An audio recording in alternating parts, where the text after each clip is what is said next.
my entire career I spent talking with engineers, and maybe the manager or senior director. But like I told Mike, before Mike sat down here, I've never sat with the CISO in my entire life. Mm. And the reason I haven't done that is when I started in my career in tech, I was 24. And I knew nothing about tech other than a handful of things. My background before that was engineering, so I knew a lot about that. But I didn't know anything about tech, and I was 24. And most people in a high level position are 40, 50 plus. In my mind, what I told myself was, there's nothing that I can say that is going to be meaningful to them. Right? So maybe I shut myself down. So I spent an entire 9-10 years working, doing really well in IT sales. So actually, let's take a moment to break that down, because I think there is a lot of misconceptions around that specific idea. And so I don't know if this is now popular, but one of the things, especially for CISOs, that we still wrestle with is called imposter syndrome. Is that a term that you run into before? Yeah, I don't know if I would consider myself an imposter in that specific scenario. I think I would consider myself more so less relevant. Yeah, right? let's take that piece specifically. I think they're related. Imposter syndrome, just for the definition, is basically that you feel like you don't belong in a room, and despite how much experience that you have in a space, despite your title, despite all the history and experiences that you have, you feel like you don't belong, and you feel like someone's going to find out and you're going to get thrown out of the room. It's like someone snuck into the club through the side gate, and now all of a sudden you don't belong. And I think that, especially with younger people in the cybersecurity field, they feel a similar type of thing. Is, I've got a cyber thing, I started researching this, but maybe I don't know everything. And maybe they don't. But I think there's a fair bit to say, like, I'm not going to contribute or share my ideas because, like, I'm just not as interested. Like, I'll meet a security analyst, I'll find somebody trying to break into the field. I might meet people that have been doing this for like 3 years in this role. And I'm like, you've been doing this hardcore for 3 years. Mm-hmm. I don't know that I've ever really worked in a SOC before. And this idea that they don't feel confident enough to speak around things that they literally live and breathe, to me is sad in a way, like, and almost diminishing in terms of the value that people are creating. And so I don't ever look at a position and say, well, you're an analyst, you can't talk to me, I think your ideas are crap. Because the reality is they see way more about things in a certain vein in security operations than I would. Yeah. And so for the folks that are 25 to 30, starting off on a career, restarting their career in cybersecurity, like I guess I would be encouraging to say, like, if you've spent 10 hours researching a thing on the internet, like, you've done a lot of research, because most CISOs probably do have some experiences behind them of other tools and how they've evolved. Mm. But if I could spend 10 hours working on something and researching, like, that's a rare thing for me. I don't get that amount of time. And so there's a value there that I feel like we lose out because people feel like they don't have things to contribute in a way that I think is beneficial for everyone.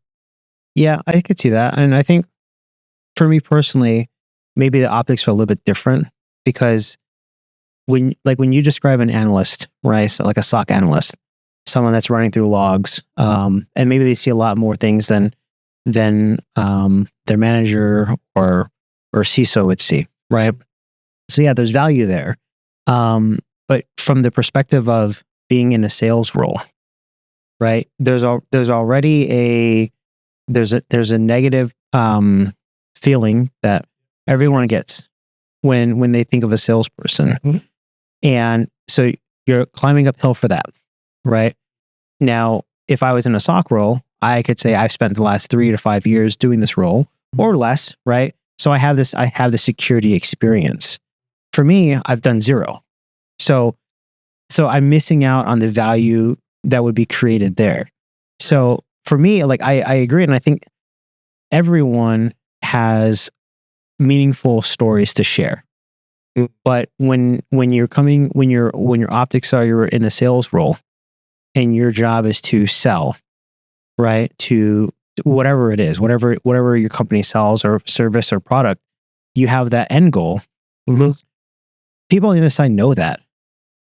And it almost becomes like blinders for them, where a lot of times, if I were to reach out as a salesperson, my ability to connect with someone is a lot lower than if I said, hey, I'm doing this charity event, right?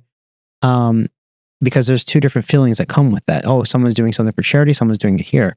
So it's like you're uphill battle. You don't have the experience. So for me specifically, I kind of just resigned to the fact that maybe I'd have to work my way up. And I never really took the time to talk with people that were above a certain level in their organizations. Because in my mind, I felt like I might know some really smart people, like engineers that I could put in front of them, but they have to believe in me first. And if they don't give me the time, then there's no outcome possible, right? So I think my situation was a little bit different, but I like what you said, because it kind of opens the door for people that I'm sure there's a lot of meetings that you've been a part of, whether it was like your Bishop Fox days or before that, where there's 10 people in a room and there's 3 people talking. And what that means is there's 7 people that have potentially input, or we'll just call it some sort of input that they could give, and they don't give it, not because it's not good, but because there's a fear of being dumb. And so, for me, when I said this is kind of like my way to help myself become better, I look at it through the optics of talking with people, understanding their stories, understanding why they do what they do, and learning about their journey. Because for you, starting your own business, right? I think it was 2018? Yeah. So you started in 2018. You've been doing it for about 6 years, 5.5 years. There's a lot of things that people don't know. There's a lot of things that people wish they knew. And there's a lot, and here's the worst part about it, is there's a lot of people that sell what they know, and it may not be valuable, right? So there's a lot of places you can go to get help, but a lot of times you're paying for that. And in a lot of cases, the people that do that aren't necessarily experts. So it's almost like a wolf in sheep's clothing, where they're preying on people that want to have a certain outcome, and they prey on them to where they take the money and they maybe show them something. Mm-hmm. So when I originally reached out, months ago, it was for kind of figuring out where we could work together, right? But now, like for this, I think, I'm excited that Mike invited you, or at least let you know about it, because I don't know if you would have drove an hour and a half without Mike saying that, right? It's okay if you say no. Yeah, probably not. And this is, I think, the challenge with the cybersecurity industry just as a whole, is because we're just, can I swear? Yeah. Because we're like jaded assholes, trust for us is very difficult. But there's a reason for that. Yeah, because we see all kinds of things. And so you can get to it, we'll say it softly, in that cybersecurity is a trust but verify type lifestyle. Work and relationships. Both. Truth be told, I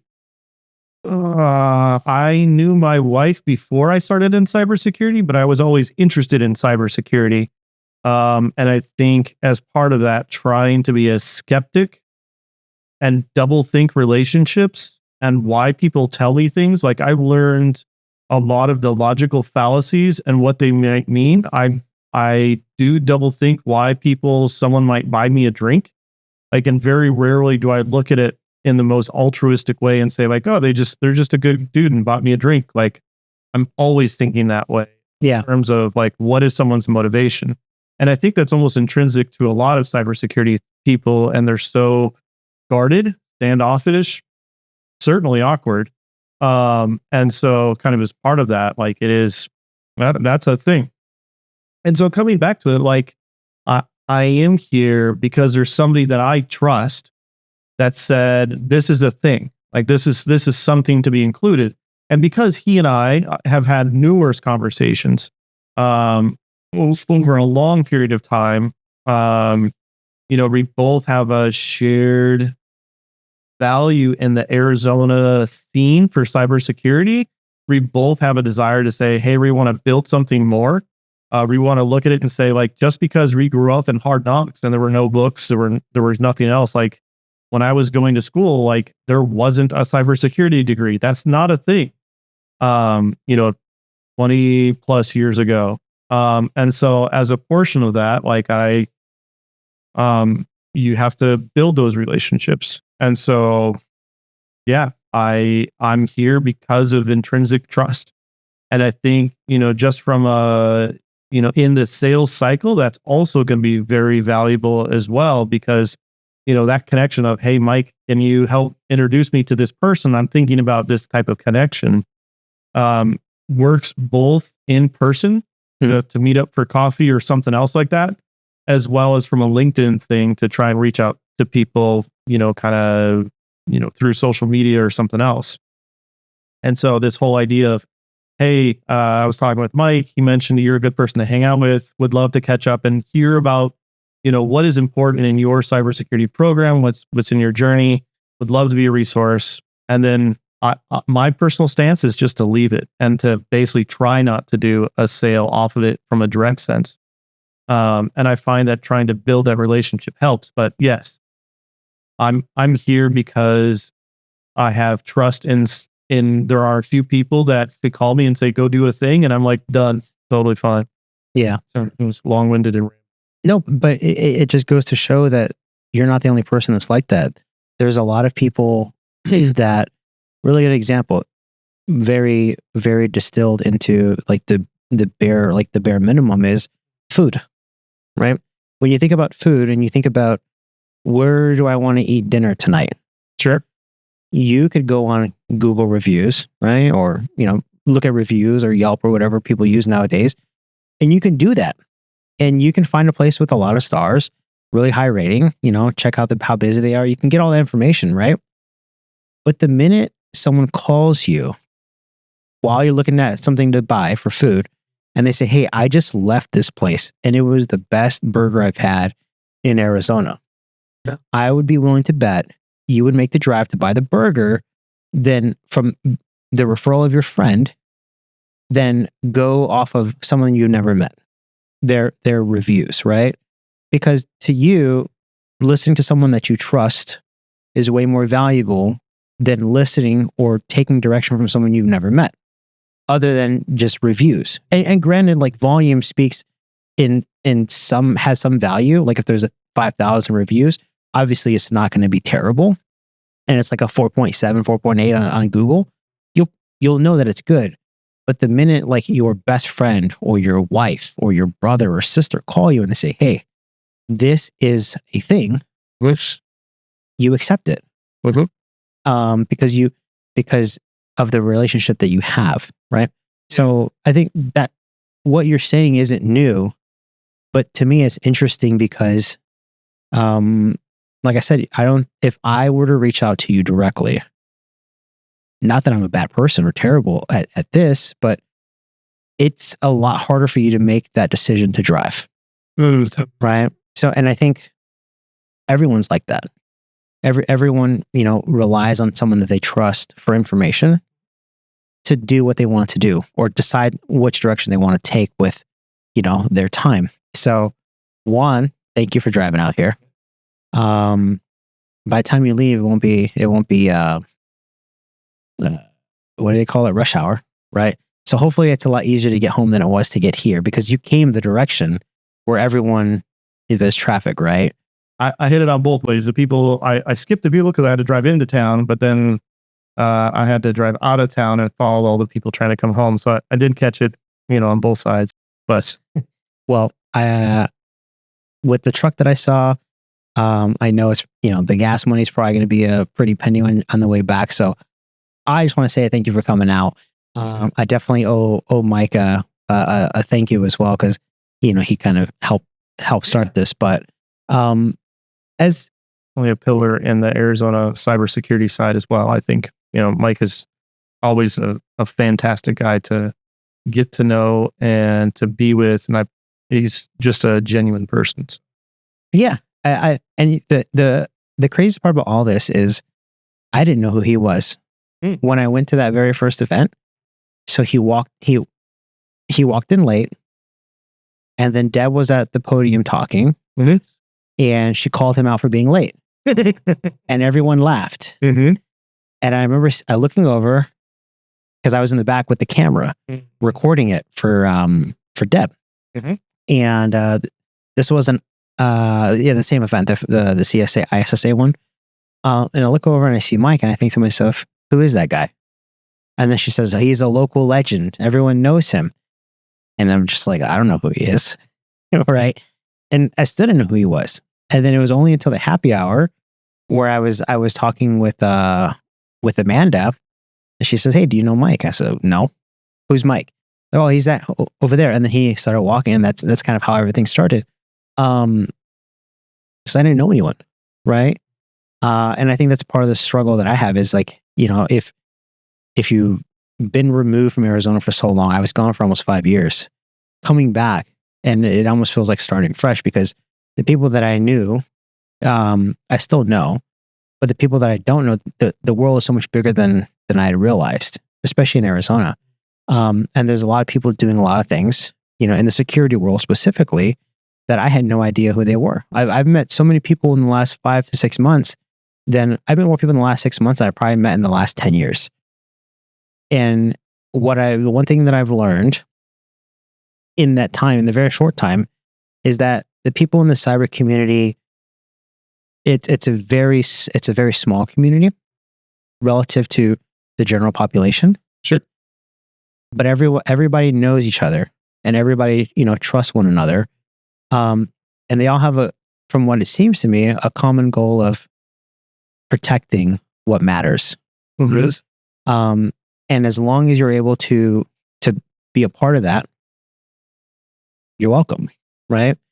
And that's a big reason why I wanted to talk to you, because there's a lot of things that you and I could talk about, whether it's starting a business, right? That process, that journey. In fact, I would argue that you're passionate about it because it's the same thing that you talked about at CactusCon. Your entire table group that we did was about starting your own consulting business. And there were a lot of things that you mentioned that I found out through my own tumbles, right? Like, how do you start a business? Like, what are the things that you do? And those are something like that are things that I want to talk about, because to me, there's the greatest like failure that someone could have is not sharing what they know. Because you know how they say the phrase, a grave is worth so much money because there's so many ideas that die with these people. To me, if there's a lot of people that have this information, they have this knowledge, and they don't get a chance to share it, it's a shame, right? And for you, you've been through it. But there's a lot of people, I would argue, in the cyber community that are really good at what they do, but they just don't know how to get started. Sure. And they don't know where to go, how to proceed, and maybe the pitfalls to avoid. And as a result, they do nothing. And beyond that, I would even say that your life now is much different than it was 6 years ago, right? In a good way. And the only way that you got there was by making that conscious decision to start your own business, right? And go through that process. Yeah. So let's break a couple things down for that. Let's start with the CactusCon. So for context, I built out a cybersecurity focused area for CISOs, because at CactusCon we didn't have anything at all. At CactusCon, it was really, and I've gone there for years, and that is a community that I feel passionate for, ultimately because it's one that helped me continue to grow in my career. And so, for the plug of folks looking in Phoenix, Arizona for CactusCon, like it's a good place to connect. But the challenge that I had even after sponsoring and everything else is I had so many people coming up to me going like, I want to be a CISO, but I never had CISOs wanting to connect. I never had people that were, I had so many people that were like before a cyber career or maybe 3 years in, but all of the old folks that basically have somewhere between 5 to 15 years of experience that were still part of the same community. We would still talk and go to the bar. There wasn't a function for us. There wasn't an ability for us to feel like we would go there and outpour and volunteer and do all those other things and continue to encourage the community. But there wasn't a spot for us to feel like, hey, we could still talk through some stuff. Mm-hmm. And so this is that kind of moment or thought around why we even started this whole, CISO village. And I think it went reasonably well. But in that, the whole kind of track in terms of the workshop that I had for that piece was really around CISOs feeling like, once I'm a CISO, now what? Because that's not the last job you ever have. Like there are many promotion paths past CISO, and you could still do cybersecurity, but what are those things? And so the other one is especially for CISOs, we get connected to the industry. You build that trust with everything, and then all of a sudden someone's like, "Hey, man, like I need some help. Can you help? Do a thing." And so there's a fair bit of moonlighting that happens as well to say like, "Hey, someone needs help with a policy or some other thing," and it becomes a material point, meaning someone's willing to pay for it. But how do you actually do that? Because for us, like we've spent the last 15 years developing, like we know how to cyber all day long. But how do we business admin? Oh, we'd be dumb. Like there's none of that we've learned until we can understand business process. But business administration, was a different one. And so kind of how do you walk through that as that option of what is next in your career, give somebody a chance to say like, okay, now what? So that was kind of that piece.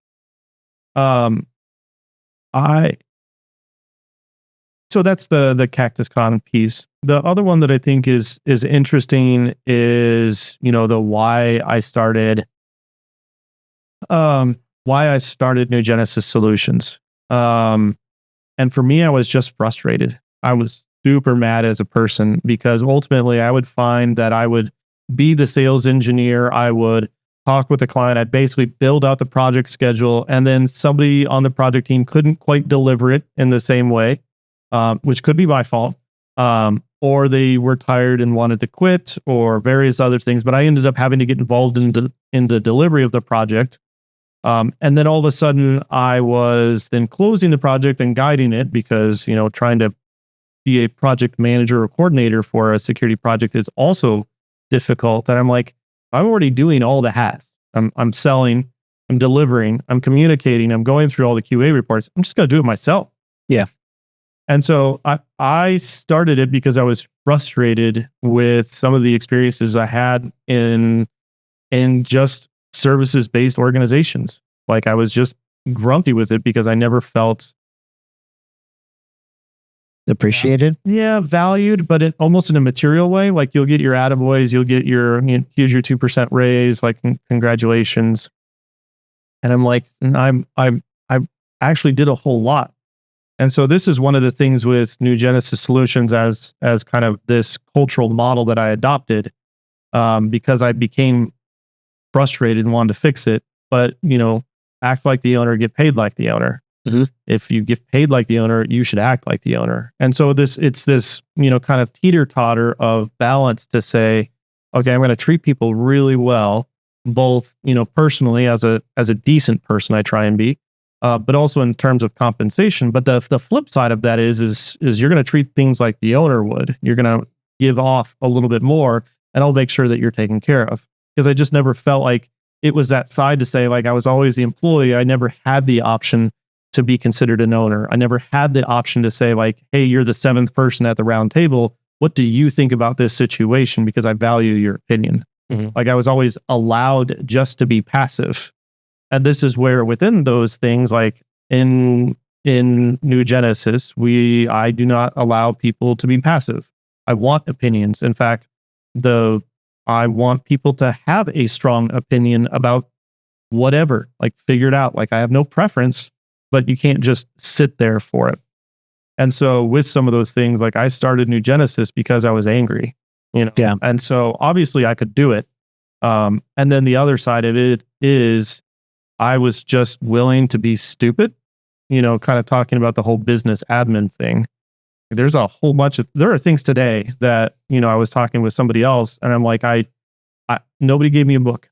Nobody said, here's the book for New Genesis solutions and how to build it. I've read plenty of other books and there are some fantastic ones out there, but I never had one that says, here's exactly what I should do, because it doesn't exist.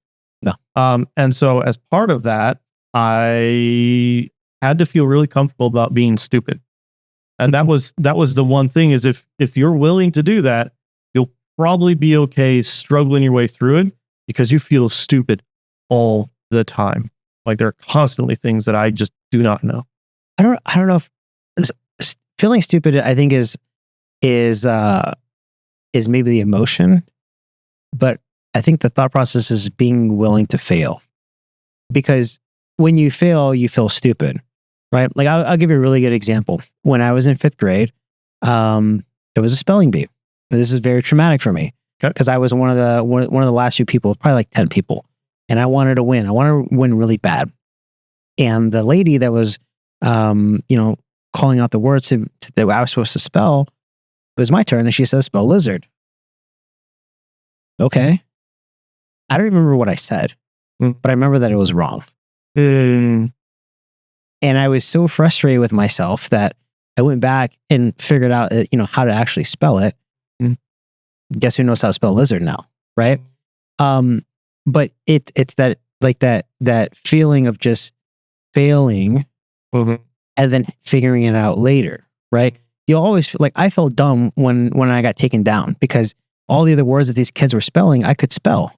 And it's like, man, if I just knew how to spell lizard, this is 5th grade. So we're talking almost like 30, probably 25 to 30 years ago for me specifically. And I still remember that moment very clearly in my mind, because it was that feeling of failure and what it did to me. It's very similar, like when I was in college and we had organic chemistry. You get something wrong when you figure out, how things come together. Whatever reactions require, whatever you need to do a specific outcome, you get it wrong, you go back and figure out the answer. At least I do. And then you never forget that ever again. Right. So I think life is a lot of failing in order to succeed. And you fail until you succeed, because not everyone is successful from day one. Because there's not really a book on how to be a successful person. There's books on how to be successful in certain areas, but like, there's no book on life. Just like there's no book on how to be a great parent. You just kind of learn, and then you kind of look back and you tell yourself, I want my kids to have a better life than I did. And your optics are, what did I not appreciate growing up? And how can I change that for my kids? So you kind of, through your own experience, you learn.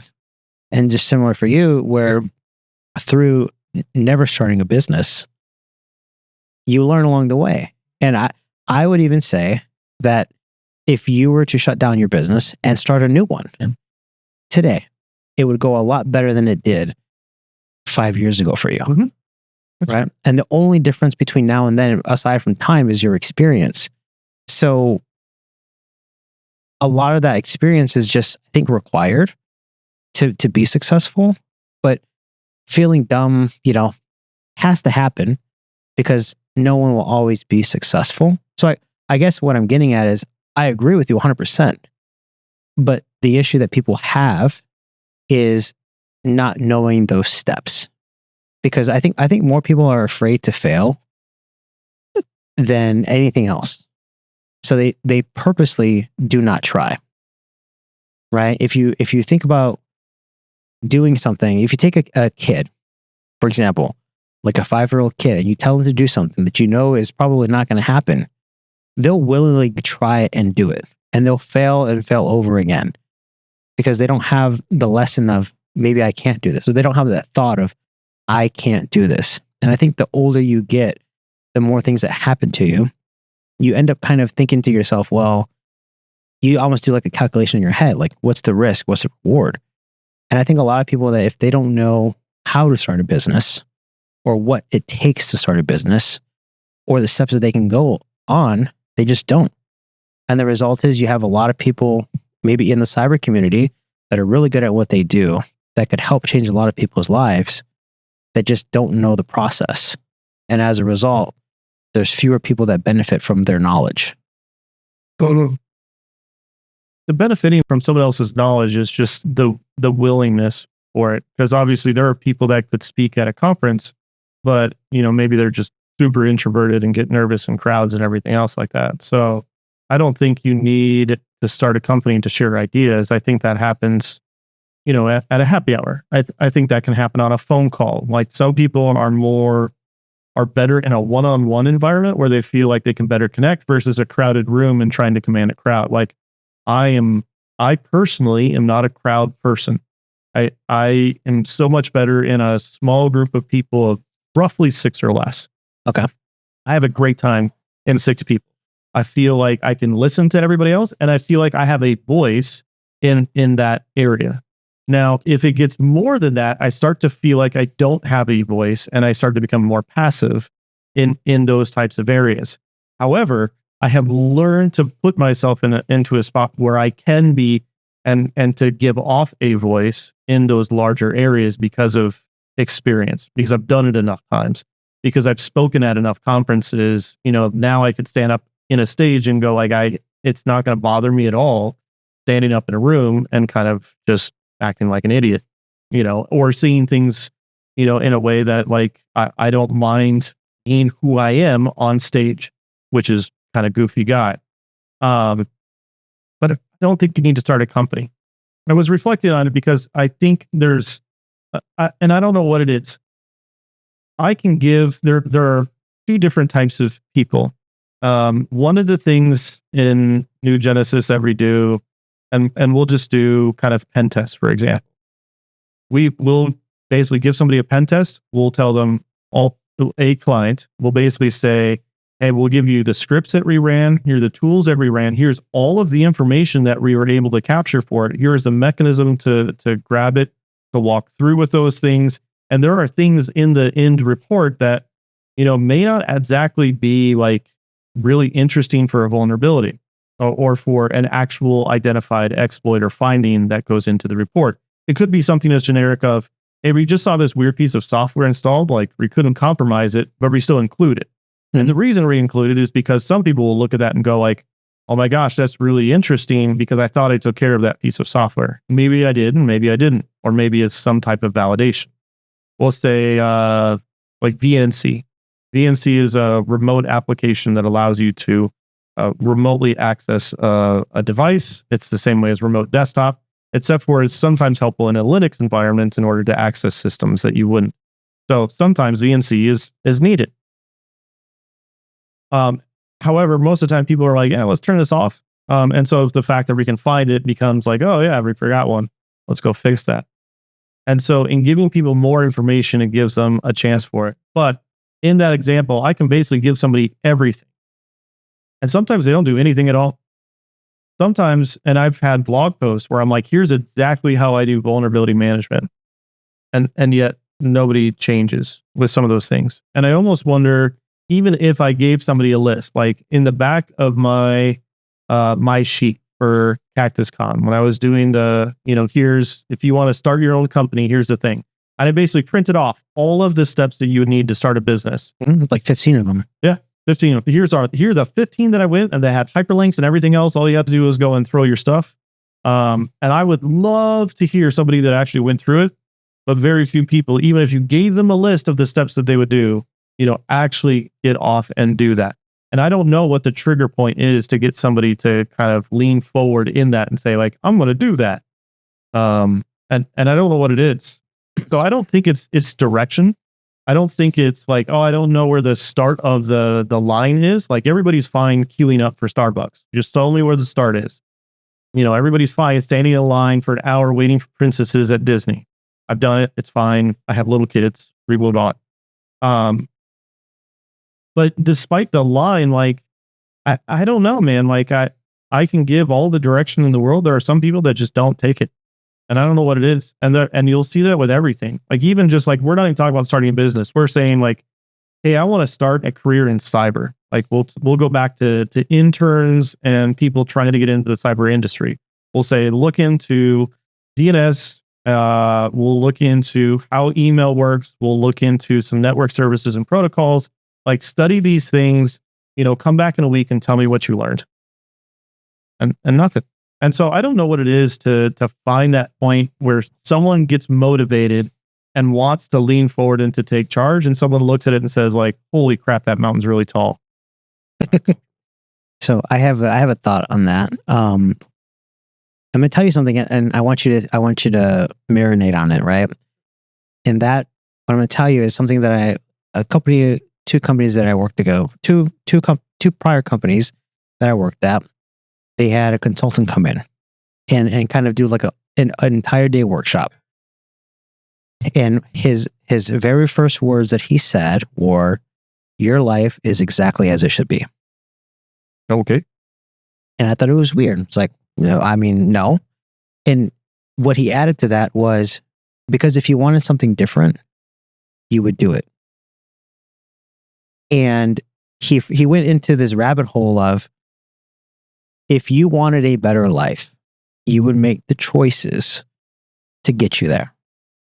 So it kind of along the lines of, for you, when you started New Genesis, there was pain and there was frustration, right? Because if you're going to do all the work and not get paid for it, why do it, right? I mean, it sounds like there's nothing worse than doing a job for something and watching someone else get paid for your effort, right? Because it's just like, man, I did all the work, or I'm doing all the work. I built this, I designed it, now I'm implementing it, now I'm hand-holding it. I'm taking time away from my ability to do other things like the pre-sales and the scoping to do implementation and delivery. And I think because these people weren't your employees, they were your coworkers. And when you look to this left and right and you realize that someone's on vacation all the time, you look to the other side and someone's, maybe on a travel website booking their next flight somewhere, and there's no one as passionate about the project as you because it's your baby, right? It's just really defeating professionally because it feels like you're doing all of this effort and you're not getting compensated. So in that moment, you had to make a choice. Do you choose to continue down the path of, this is my life, of, do I just accept it for what it is? Is this what I want? Am I willing to accept it? Or do I make a choice to change? So I think in your case, it was pain and frustration. And I think for a lot of people, that's what it comes down to is, if there is a pain, right, in what they're doing, they always say, oh, find the pain point. What's the pain point? Salespeople will always ask you, well, what's the pain? What is the ripple effect? What does this do for your business? They want to know the pain because people would rather fix pain than anything else. When you're sick, you go to the doctor, you want medicine, you want to remove the pain. So I think the problem is you have all these people that like the idea of maybe starting a business, but there's no pain behind it. There's no frustration. For you, you had that frustration daily, or at least every 2 weeks when you got paid and you looked at the number and it was the same as it was when you were doing a lot less work on the prior project, for example. So there's that pain and frustration. But the other part that he told us was, he said, this is the consultant that came in, is he said, silence is acceptance. If you're quiet about your situation, you've resigned to the fact that that is just the situation. Because if you wanted something different, you would say something. So by simply being quiet and not speaking up, you're accepting the terms that are on the table for you. So it was a really interesting thought, a few thoughts that he kind of gave us, because in my mind, I always thought like my life is, not how it should be, because I'd like to have better things, but I never looked at it, I like to have more money. I like to have more things, right? But I never looked at it from the optics of, well, you don't have those because you're not making the effort. And that kind of changed my outlook on a lot of things. And so when that job, was over and I was looking for a different career and it came to sales, I knew people that could barely add 10 fingers that were making $250,000 a year. And I thought to myself, why? How is that even possible? I went to school for engineering, and I did that because at the time, my girlfriend's father was a professor at ASU. And he had told me, because I wanted to go pre-med, he said, hey, if pre-med doesn't work out, you need a backup plan. You should go for engineering, especially if you're good at math. He told us, or he told me rather, me and the girlfriend at the time, was that if you want a backup plan, you have to, engineering is where to go. Mm-hmm. So in my mind, one of the smartest guys I ever met is telling me be an engineer. And when I got out of college, I was making like $70,000 a year. And I thought I was doing really well. Mm-hmm. But my optics were, I never realized that people could make doctor money without having a degree. Mm-hmm. And until you've seen people that that, like I said, couldn't add 10 fingers on their hands making that kind of money, it's another defeating moment. Like, I did all this work. I felt like I spent in all this time and all this effort, and I'm not benefiting from it, because there's people that are making way more than I would ever imagine is realistic. Mm-hmm. So then I got into sales, right? I gave it a shot. I took a chance. And I don't really like saying I'm a salesperson or that I'm in sales. I like to say that sales is the outcome. If you're good at what you do and you're good at like pre-sales, or you're good at managing projects, the sale and the benefit of that sale comes as a result of those prior efforts. Like, we're not just salespeople. I think a lot of people that are in a sales role kind of get caught up in saying that they're in sales, but the reality is they're more or less just transferring information between two different people. So you look like you're thinking about that, but I'll tell you what I mean by that. No, I follow. So there's a problem, there's a solution. What do you need to solve it? Information, right? Without that information, you're not solving anything. Like, if I have a problem, I don't know how to fix it, I'm going to go read a book. I'm going to go on YouTube. In the tech world, people have new genesis, right? If I'm looking for a pen test on my environment, I don't know how to do it. I have to go to someone that does. And I'm either paying for that information, or I'm taking my own time to figure out how to do it. I don't think most people would want to figure out how to be a pen tester, right? I'd argue there are two professions in cybersecurity that people love the most. Like, this is where, if you were to take a poll of like, if you could be anything in the world, what would you want to be in cyber? And you either get, I want to be a security analyst, or I want to be a pen tester. Like, and I don't know why it is, but those are the two that are most often desired. And oddly enough, they're both very good skill sets. You could do them both for a very long time, but they are skill sets. They are not in and of themselves the entire career for a cybersecurity person. And so I wish, there's a certain romanticism around those two roles, but I wish it wasn't the case, and it just kind of is, because there's a lot of other things that people do in the cybersecurity space that are tremendously valuable. And I think, I think all of cybersecurity is exciting, not just those. But so this is interesting, because I was talking with someone else in the community recently, and I was asking them, like, what are some things that are interesting to you that you'd want to hear about? Sure. And he had mentioned that there is this, I believe his words were fake news, okay, on the issue of having enough people becoming a part of the cyber community. from a workforce perspective. And what I took from that, from him specifically, was there is a lot of demand for certain roles, but they don't pay very well.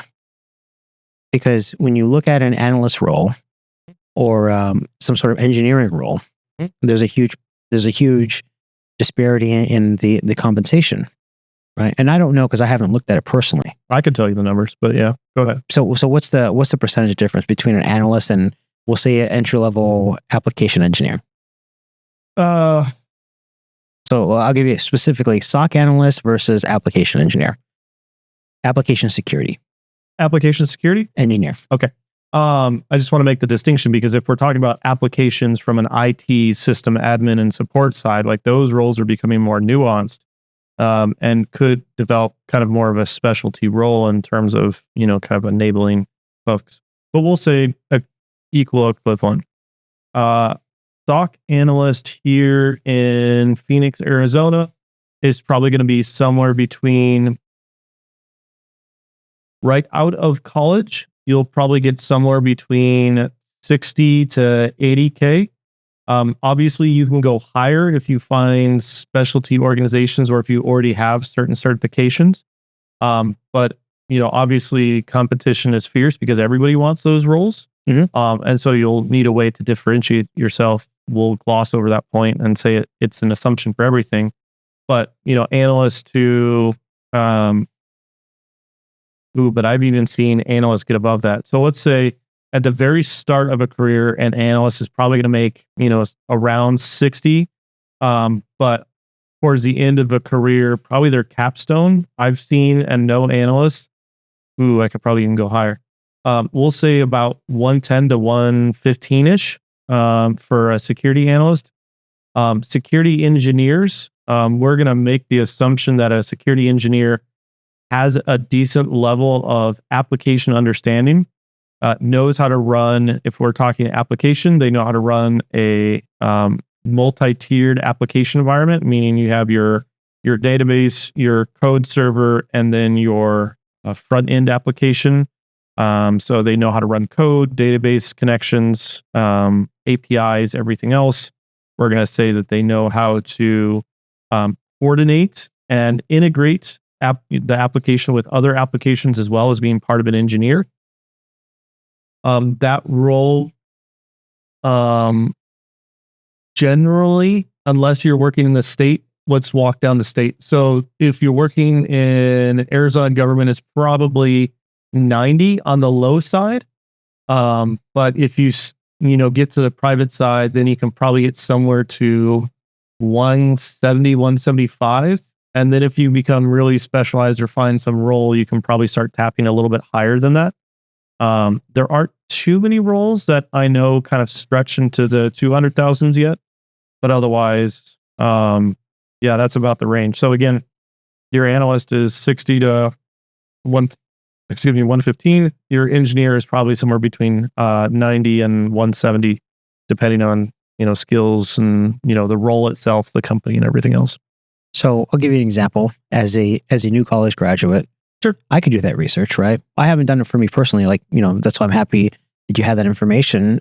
But as a college graduate or someone mid journey through college, say I can still switch my major, right? And I want to see what my career outlook is going to be after college. I could do that. I could do that math or figure out those numbers rather. And what I'm going to find is exactly what you said.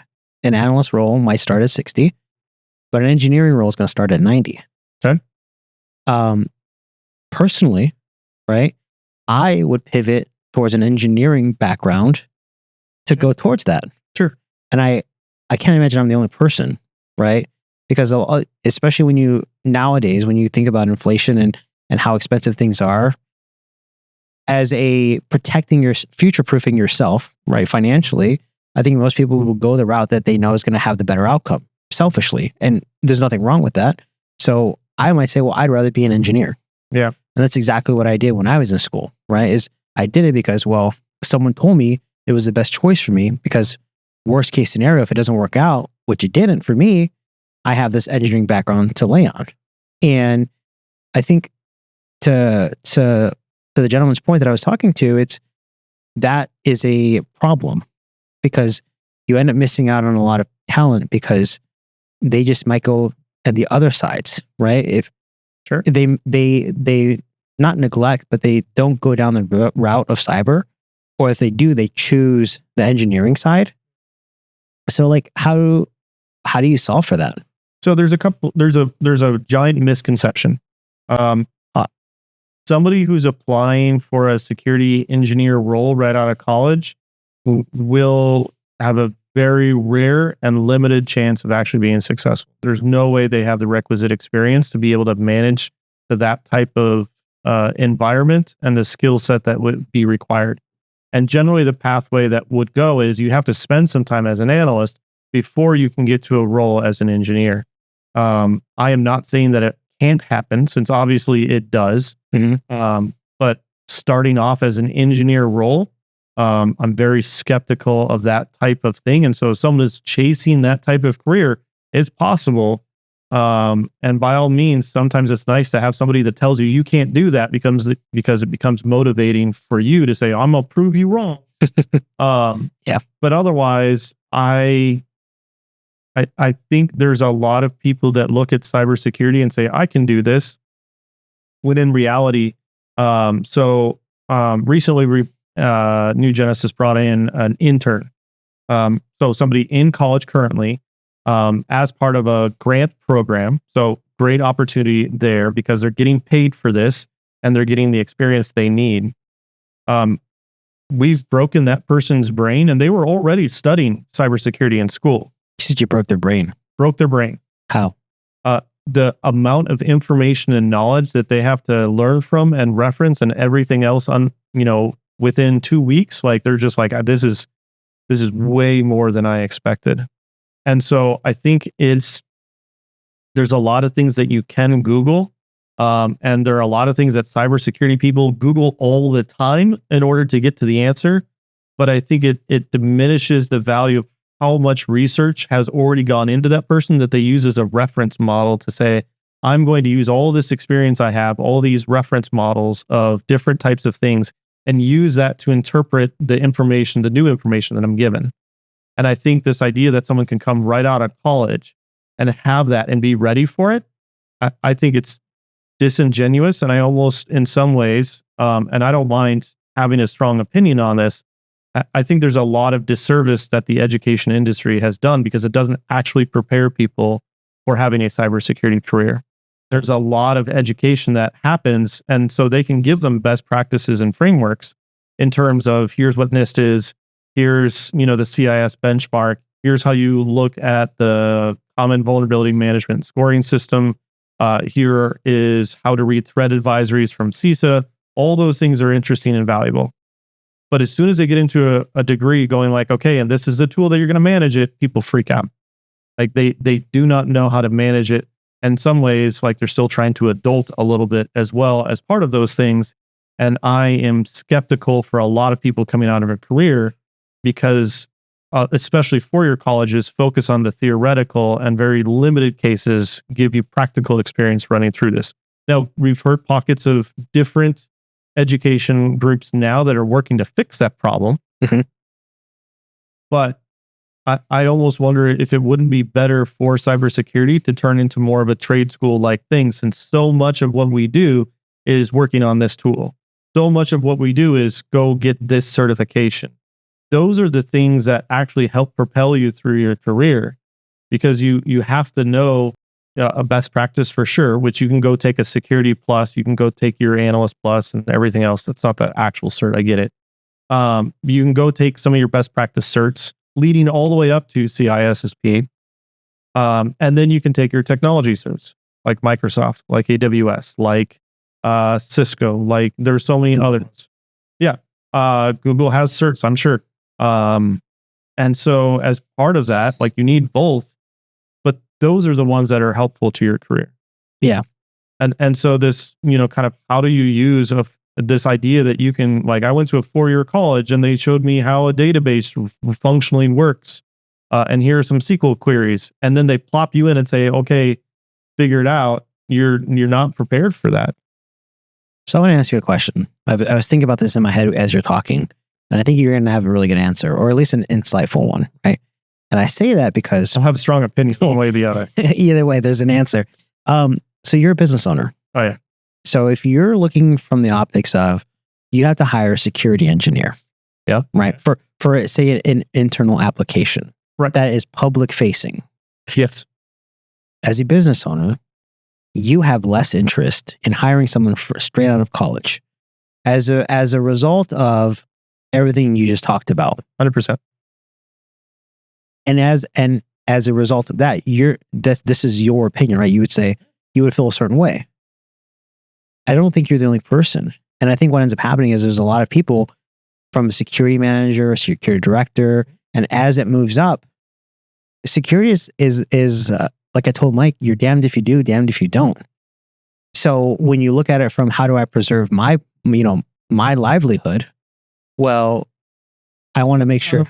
Damned if I do, damned if I don't. Do you mean like you personally with your own information and kind of like the services, like you have to have a Gmail address because you're a normal human being nowadays, but you also know that it's going to get compromised? Or what do you mean like damned if you do, damned if you don't?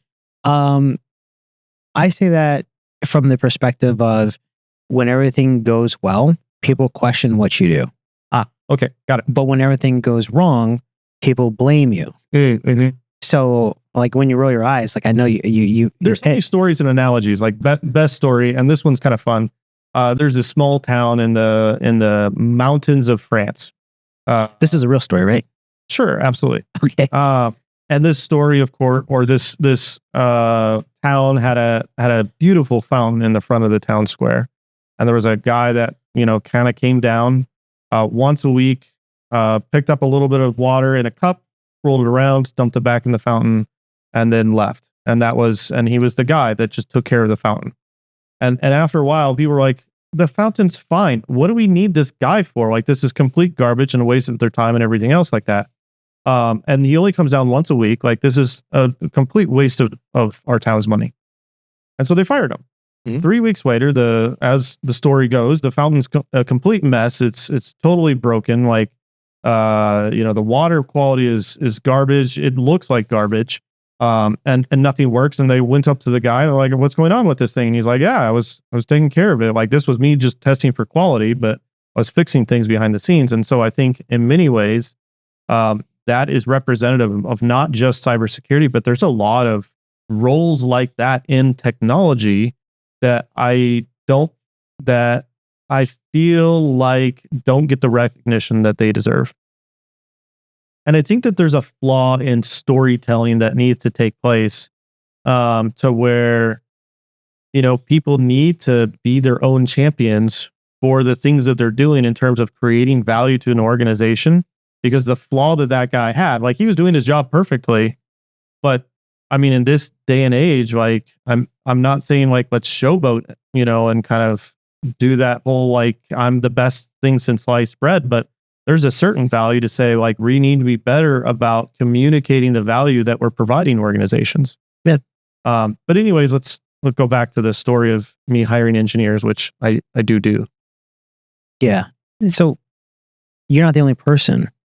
So the problem with that is everyone thinks the same way because we'll just go down, a made up story. Like you hire someone that is fresh out of college. They've never done maybe the full stack development and they miss something and it turns into some sort of downstream issue, right? There's a lot of risk associated with that. And there's a lot of people that are going to look at that person and say, well, you're the reason for this. Bye. And there's even I would say even another higher potential that they're going to look at who approved this person to take that responsibility in that role, right? So as a hiring manager, I think it's like a catch-22 where you want to hire someone for those roles, but it's extremely difficult because you can't have a fresh out of college without the experience, and then it becomes the chicken or the egg with the experience. So I know personally a lot of people that start in a service desk. Or they start in other areas, right? And there is a timeline. There's a period of time that you have to put in to get the ability to apply for these internal security roles, right?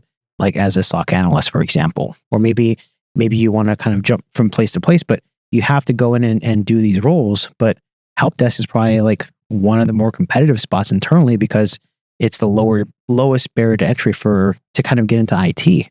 Not that I'm not aware of anything that's easier for a college graduate to apply for, or just any graduate, or just anyone to kind of have an interest in IT. I know a lot of people that have interest in IT, they always say, or people that want to help, they always say start a service desk. Mm-hmm. And I've personally seen it with a lot of people that I know. So then you have these people that are going kind of like diverting to the service desk, and then they might actually see opportunity in other areas, like in infrastructure, right? Because IT service desk ties into a lot of IT infrastructure, the cloud environment, right? And then people just, I want to go that way now, right? So you kind of, I don't know, I'm not involved in security enough, okay, to have a strong opinion, but that's why I have you here, because in my mind, at least from my point of view, the people that I've talked with, the people that I know, and the stories that I've heard add to the fact that it's hard to get in cyber as it is. it's true. It's hard to get hired as an engineer. So, and people without experience, we'll say, Okay, fresh, 100%. 0 to 1 year's experience. I will not hire you with no experience as an engineer. And you're not the only one, right? So then you have a bunch of people kind of shifting to another direction because that's the only way in. You know, if I want to get into the club, I have to have the passcode. Mhm. So you go to help desk and get the passcode. But then you realize that there's other things that you could do. Mhm. And cyber is already difficult to get into. So if you make the choice to go left instead of right with security, you kind of end up missing out on a lot of people that have the potential to be a part of that. So like, cybersecurity is cool. It's the industry and skill set that I am obviously that I love. It's the industry that I enjoy the most in terms of the people and everything else like that. In many ways, like it's especially we hear about it because these guys are defending us and from all the hackers. They're providing all this great value. They're protecting our data. Like the story sounds great. The reality is, if you look at an IT organization, we'll say, like, let's say you have an organization of 100 or 1,000 people. Yeah. In that organization, they probably have an IT department of 10% roughly. So we're going to say that number is somewhere between 50 and 100 people. It's probably not that they have 100 people. We'll say that 10% of that is certainly management, and so you have 90 people that are kind of working in that respect. 20 to 30 of those people are probably working the service desk. And so there's a lot of roles. If you had to take a wild guess, we've already reduced a lot of them. How many people do you think work in the cybersecurity department? under 10, less than 10. Yeah. And so you're fighting over like this, like there are not that many roles. There's maybe somewhere between, 3 to 7 people in the cybersecurity program. And that includes the CISO. Like it's not this giant department that everybody thinks it is. And so it's very rare and limited. And sure, they, some of them get really good paychecks. Again, let's talk about, some of the analysts are still starting in their careers. And as they progress through in the next, somewhere between 5 and 9 years, they're going to probably stretch and get to 6 figures. Going to happen, especially in this economy. And with the demand that we have for cyber.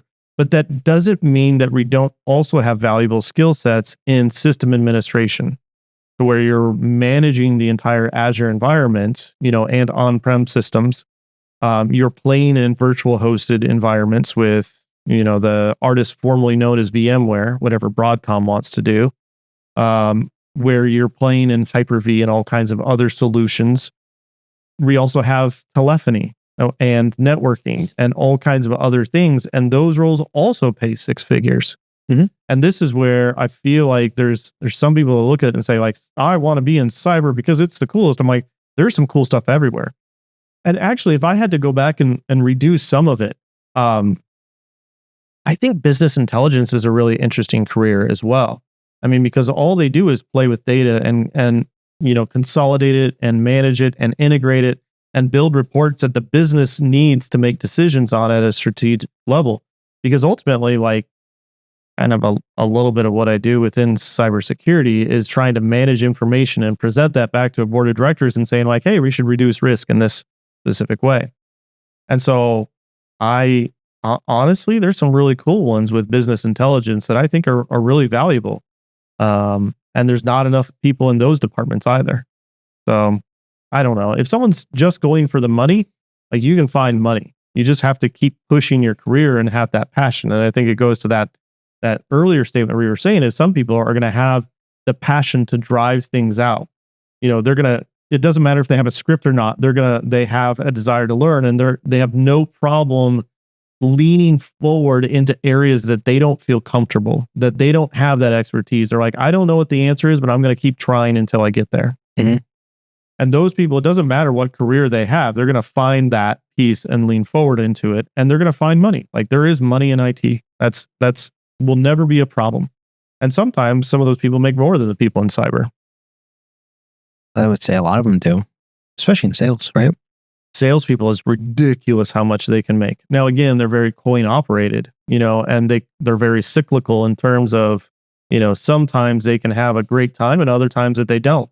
And so they're going to stay very, kind of centric and transactional around those types of things where they know they're going to make money. But yeah, absolutely. Salespeople can make a boatload. Would you call yourself a salesperson? I have to be. You have to be. I have to. Do you like when people call you a salesperson? I don't, because it goes back to that thing that you were saying is like, you just don't feel like you can trust the person. Like, this is a salesperson. He's just trying to get me to do something. And it almost feels like you're being manipulated in some ways. And so I'm not a fan of that. I can't control those things. And so I work kind of in spite of it. It is what it is. Like my role within NGS now is very much sales centric. I support clients as a vCISO. And where I'm not doing that, I'm doing sales. And that's pretty much all I do now. And so the only difference of where I can kind of walk through that is I'm trying to create solutions for people. Coming back to your earlier statement of I'm trying to say like, okay, if you potential client are struggling in this area, let me line out what that pathway is and that roadmap for you to get from where you are to where you want to be. Here's what that looks like. We'll design that for you. We'll operate, we'll build it, we'll hand it back to you to manage it. But otherwise, we're going to give you that solution, which is a portion of the name of New Genesis Solutions. Why is it not New Genesis Security? It is what we do, but we want people to feel like they're getting the full solution, not just security. Just like a little piece. Like if you're playing Tetris, you get the full row with us. You don't, just make a missing part, right? Yeah, I don't want to be transactional. Like I've always wanted NGS to be a strategic partner that provides value, that provides that relationship. That's that person that's going to stay here for as long as they're going to stay here. And ultimately, I want to help clients, really transform. Like for me, I didn't start New Genesis Solutions because of money. It's something that occurred. Obviously, like the money took care of itself. But I started it because I wanted to help organizations transform, because that's what I went to bed with a smile on my face of going like, that was a cool story. There's somebody that like even today said like, hey, I'm losing my entire cybersecurity department, but I fought for you guys. I fought for you guys to stay on the budget because I couldn't imagine trying to do this without you. And they may fire me for this, but there's no way I can do this without you. And so it's those types of things that I'm like, that kind of feels good. I'm gonna sleep okay on that story. And so like that's kind of that guiding thing of I'm gonna provide solutions to people in that context. Tell me about how you started though. Because like when you started, how many people were there? 0. This is just me. Just you. Yeah.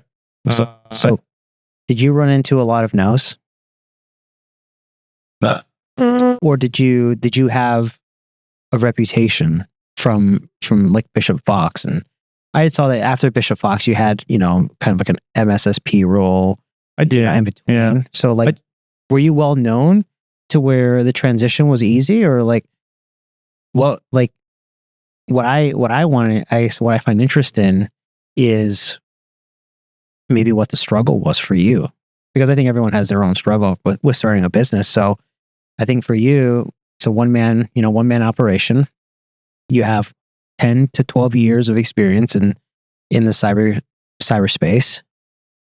And I don't imagine you were selling products, right? There was no resale involved. It was strictly consulting, right? Mm-hmm.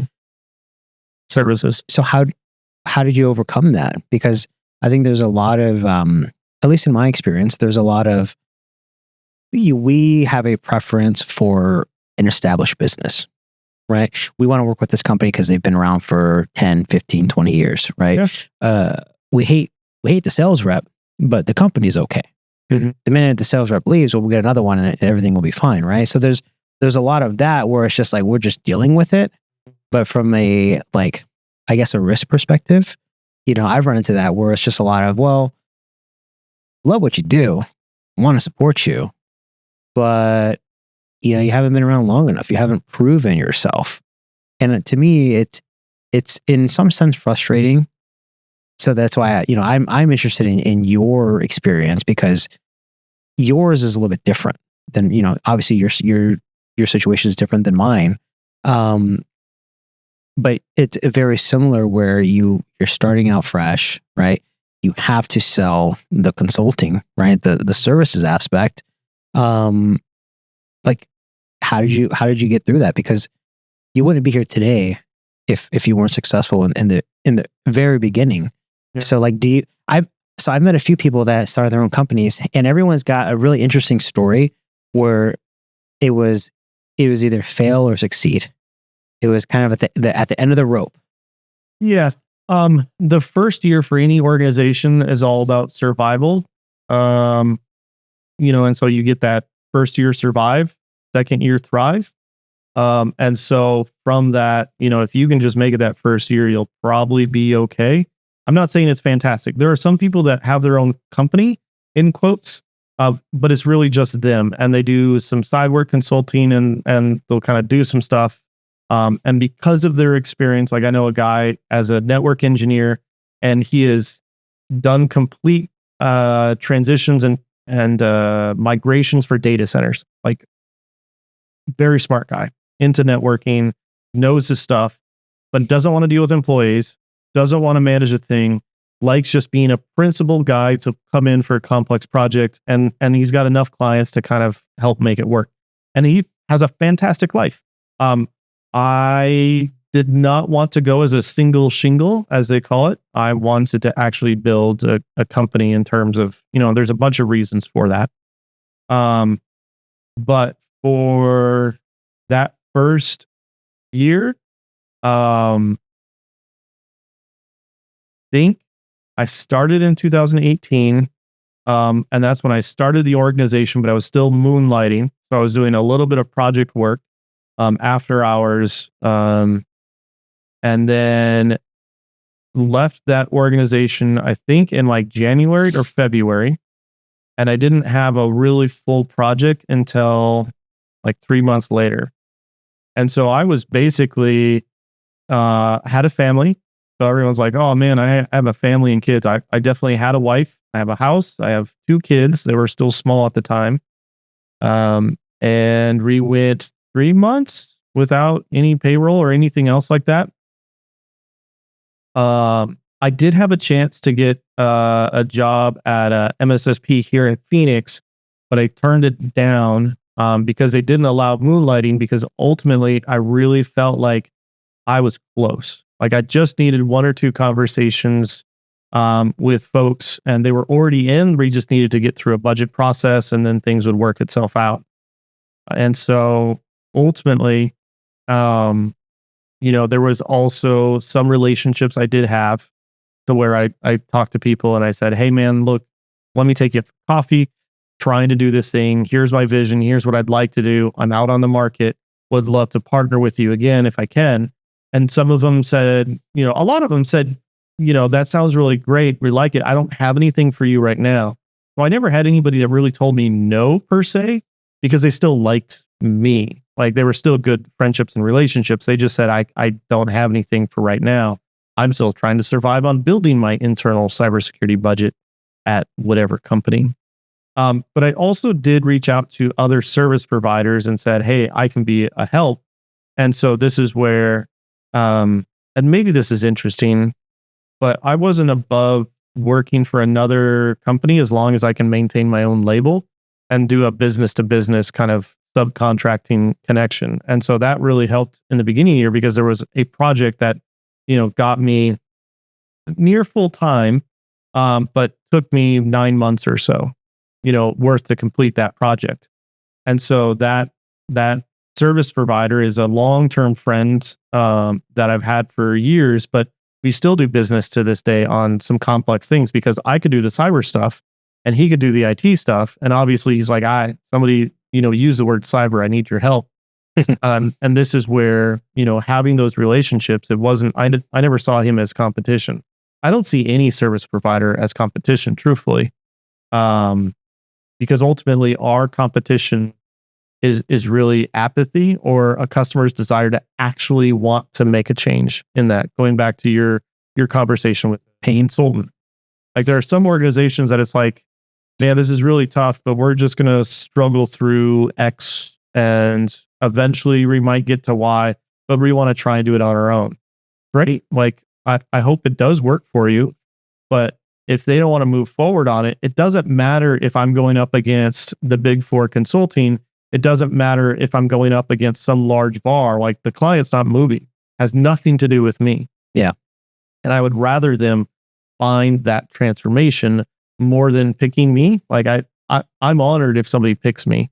And most times than not, like, I find that we get a good relationship and success with clients, but I'm also not trying to take over the world.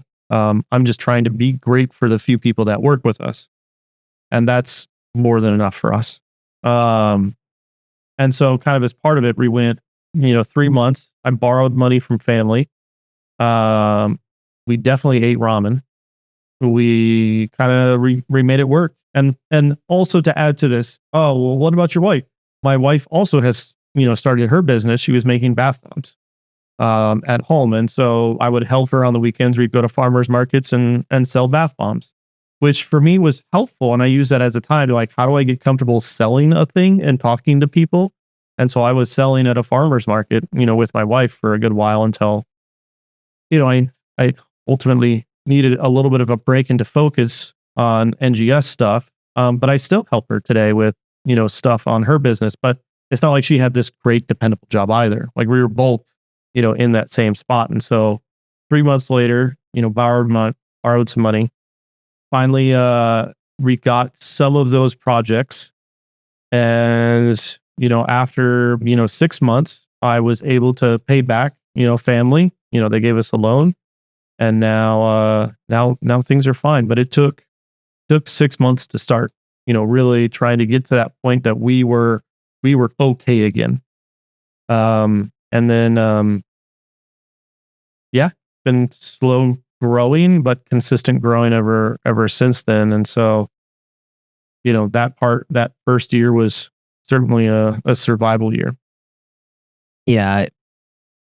My wife has she does stuff on the side as well, but it's very similar to, like, the bath bombs, right? I'm not saying she does bath bombs, but, like, the idea of the business, like a Mary Kay thing or some type of, piece. Well, for sure. What I look at it is, like, bath bombs are $10 to $15 a piece, right? So you have to sell a lot of bath bombs, to make a living. Yeah. So let's maybe add some context to it. I don't mind being transparent with it. Like, I think we were living on maybe like $3,000 a month, and our rent, we owned the house. I think we were just at the house itself was like 17, and that didn't include the car payments, that didn't include eating, that didn't include all the other things, like, and that was us after, like, coming down, with all the finances and spending. But I think we were maybe, like $3,000 with maybe all the, kind of what we needed to sustain. And obviously this is where the family loan that we got was like $10,000. And that was just to get us by. And then, And family was already helping us with food and some other things. But I don't know. I was stubborn. I was intentioned and said, I'm going to do it. We're going to find it. It's right there. And I felt strongly that we could. Now, obviously, the story would be very different if, I didn't make it. But the other side to where it's like, I already knew that like, this thing doesn't work, and just go get another job anywhere. Like, it's not the hardest thing in the world. Like, and that's the other thing for me is like, oh, well, you just have to be afraid to fail. And I'm like, bro, anybody, like, if NGS had to fall off, if we, for whatever reason, had to go bankrupt, every single person in NGS would have a job soon. Quickly. Like, we are all very qualified people. And so this whole idea of I'll be destitute on the street, oh man, I'd go get another 9-to-5 job. Now, after this point in time, I don't think I need to, because I would just start a different company in a different way. But yeah, nobody's living on the street anymore. Like, we've already got 15 years of skills. I could have just gotten a job. I was just stubborn and said, I think we're ready. I think this is going to work. Were you stubborn enough that you were willing to go to the very bottom to succeed? I think so. I think I'm that type of guy just in general. And sometimes this gets me into trouble. Like, in trouble meaning like, I'm going to say like, this is exactly how this is going to go. And I'm going to die on this ship. You know what I mean? Like, I'm the captain of the ship. We're going down this way. And sometimes like I'm wrong. And I'm okay with that. And I've gotten better about working through and trying to catch myself before I get to that level. And this is where all the people within NGS, all the people that know me personally, like, I'll have a strong opinion, but tell me if I'm wrong. Like, catch me where I'm doing something dumb. I want to know, because that could actually help save me from doing something that actually is dumb in terms of a decision. So I'm not talking about, things that are literally are dumb, but making decisions in a way that aren't going to help people. But yeah, that's a flaw. I am confident to a fault. And so it's like, I'm going to do it this way and it's going to be successful. And so I just barge in going like, it's going to be fine. Yeah. And for the most part it's true, but sometimes it's not. And we get into trouble and we got to work backwards with it. So you're not the first person that's told me that. That I'm confident to a fault. Yeah. But you know what's interesting is everyone that said that has been a business owner. Right. And I think there's a lot of mental games that go on. Sure. So here's something that, for me, I wouldn't say I struggle with, but it's always something that happens in my head. And that is, you don't know where the money's going to come from. As a business owner, there's no guarantee. Right? Okay. When you're employed somewhere with a W-2, as long as that company's around and they're not bankrupt, you're going to get a paycheck. That's right. You can show up to work, you show up late, you can show up early, you're going to get paid. There is a certain level of comfort in knowing that regardless how the next 2 weeks of your life go, you will see more money in the bank account. And I think it's a different type of personality that can sit and hang on to the idea that that's not guaranteed, right? Because you almost have to be stubborn and confident and willing to just burn the farm or burn the boats to make it to the end. Because there's a lot of people that will stop the minute there's a hiccup or the minute that things get uncomfortable and then turn around. So what's interesting for me is, and the reason why I asked that, because I wanted to see your answer or hear it, is, like I said, you're not the first person to say that. And everyone that's told me that has had or has a successful business in some capacity. So it's interesting for me to hear from you because it's consistent with what I've heard from others that I've kind of met along the way. So I guess you're not alone. And maybe we'll all be idiots together. Maybe some comfort in knowing that there's someone that started a business somewhere that was so confident that they happily went down, death row essentially to try and get to the other side. I don't know. not knowing what the money's. That's a balance is there's still imposter syndrome. Like, despite the fact that I'm here for context only, NGS spends over $1 million in payroll A year?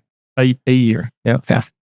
So we are at that threshold. NGS is now a 7-digit organization minimum. We're already there, and that's probably about as far we'll go with that piece. But the thing that they don't tell you is, like, I literally look at the bank account and, like, I see that going up and down and everything else. And sometimes it gets a little bit low. And now I'm like, people are depending on me to get that whole thing. And so it's a different kicker when someone looks at it like, I just show up to work and I'm getting paid. And I'm like, and I look at the bank account going like, like it's a different thing because it's coming out. Like, it's not this like, oh, well, you've got millions of dollars. And I'm like, I do not have millions of dollars. Like, we're just making sure people, in some ways, like, I'm trying to make to the next, wave as we get, invoices coming in or various other things, or we get our next project queued up, or we get a client that finally, that has been pushing, that we've been pushing and helping for the last 6 months, finally says, okay, we're ready to start. Because the other one is there are different models to starting an organization. Like, you could certainly start an organization that is all subcontractor based. Like, I'm your single shingle. But if I have a bigger project, I'm going to pull in all these other contractors, and we're going to get this job done. Kind of like a roofing company. Yeah, like a general contractor or like a prime versus sub. Yep. And so basically, if there's no work, he doesn't have to worry about paying anybody. But when they come in, then everybody gets paid. And so he just goes up and down. I didn't want that type of company. So everyone at your company is W-2? W-2, full benefits. 401k and... 401k is an open conversation. And that's, they have something. But like healthcare, like what they would expect. Healthcare. Okay. I pay literally 100% of healthcare. But you pay both? You pay your side and their side? And their side. 100% of the employee and 50% of their family on top of that. So do you offer like PPO plans, or is it? No, I think it's the other one, that HSA or whatever. Oh, the health savings account? No, I don't know. So there's PPO, HSA, and then it's Blue Cross Blue Shield. But it's the standard one. It's a platinum package. It's whatever. My goal and always is if, for me as the owner, if I have a bunch of people running around like owners, they need to be treated like owners in that respect. I want people not worrying about, money. I want people not worrying about their benefits. I want people not worrying about all those things. Let me take care of that for you. And then all you need to do is go take care of our clients, and make sure all the things that they're looking for are taken care of and everything that they have, so that they don't need to worry about security. And so it's this idea that, kind of if you pour water over a top, and then it just boils down or overflows into the next group. My group is to pour into my company, and to get that, and the overflow of doing that is going to impact, the group around me. But the other thing is trying to recruit people is a pain in the ass. I would rather not do that. And so my goal is to take so good care of people. And I'm romantic in this idea. I'm very aware of that, and romantic in the sense that I might be a little bit, not correctly interpreting reality, but that this would be the last organization that they ever work, because I never want anybody to leave. And I try and create an organization that has all the things that they're looking for, that takes really good care of them, that has good projects with clients that they connect with and everything else, so they never leave. And I'm totally fine with this. And that's the type of organization that I want, that I always wanted to be part of. I just never found one that I could work at. Yeah. But that was always kind of my desire of having something that everybody enjoys. So in a lot of ways, I think your experience in the places that you were before you started your own business kind of helped you create, going back to the thought of, how do you become a better parent? Right? You look back at your experiences as a child, and how do I want my kid's life to be better? I think, would you say that a lot of the bad experiences you had kind of helped forge this romantic idea that you could create an environment that would be everything that you would live for and put 100% of your effort into? So, but now that you can create that, your idea is, if you get a bunch of more Andys that work there, they're going to stay for life, because you're meeting you're kind of meeting their needs from multiple levels, financially, health, maybe job security, and things like that. So and this is like an interesting idea for me is, my wife tells me that I'm a robot. Okay. And I'll tell you what I mean by that. She says this Great dancer, I bet. I'm just emotionless. There's a lot of things that happen around me and I'm just like, okay, that sucks. And then I move on. Mm-hmm.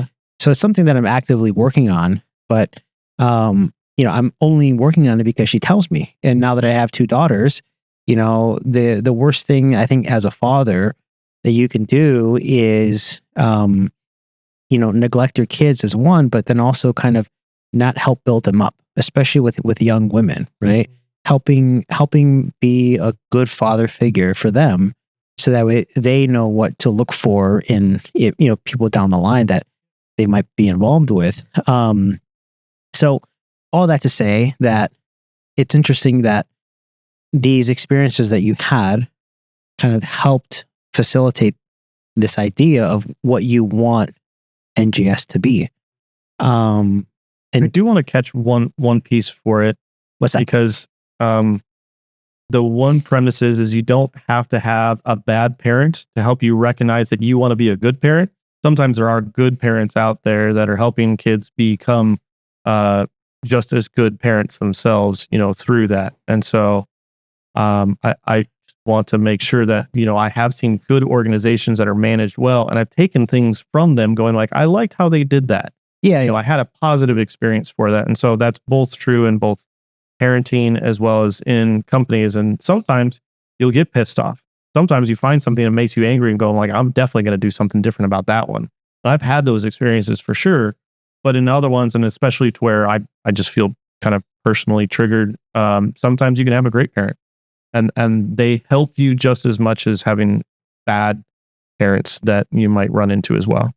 Yeah, I think you take the good out of everything. You take all the good experiences and you kind of put them in a bank account together, and then that becomes the new norm.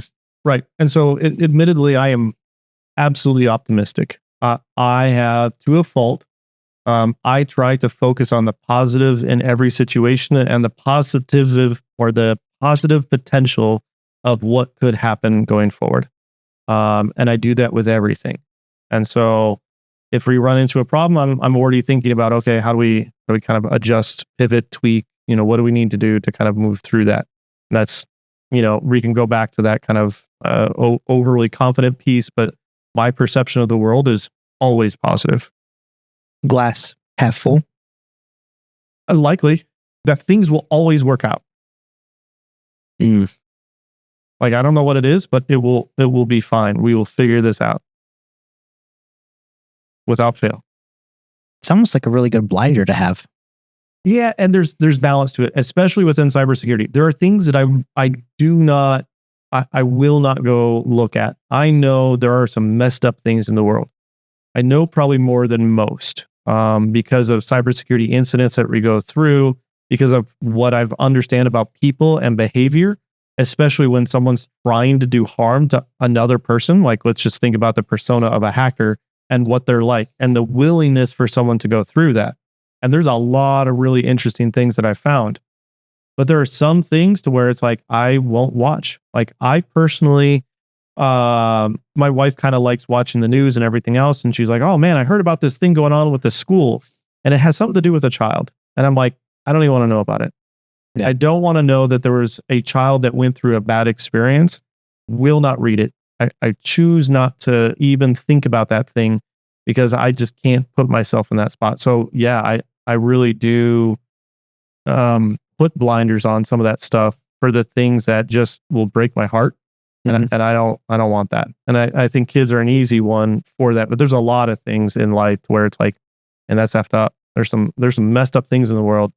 But admittedly, you're right. I try and keep those things out from my mind until I have to deal with them. But that's a good thing though. Yeah. There's a benefit. Because I think there's a lot of distractions that come with that. But then aside from distractions, there's a lot of lost time, right? Could be. Or what when I said blinders on, what I thought was I'm looking at only success. I'm looking at I'm looking at the problem solved versus anything else. How can I fix this? Yep. Which to me seems like an interesting trait for a business owner, because like for you, it's make this work, right? Like you said, $3,000 a month, $1,700 for the mortgage, car payments. I imagine are $400 a piece at a minimum, right? So you're looking at another $800. So you're at $2,500, and I can't imagine that you're paying for insurance like healthcare, like health insurance. No, yeah, we didn't have it at the time because we didn't have healthcare that first time. In fact, I think we were trying to go with healthcare. What's the healthcare you get after you leave an organization? Like, we got this temporary thing for you. Cobra. Yeah, Cobra. That's what it was. We were trying to work through Cobra, and that was a whole adventure. And for a while, we just didn't even have insurance.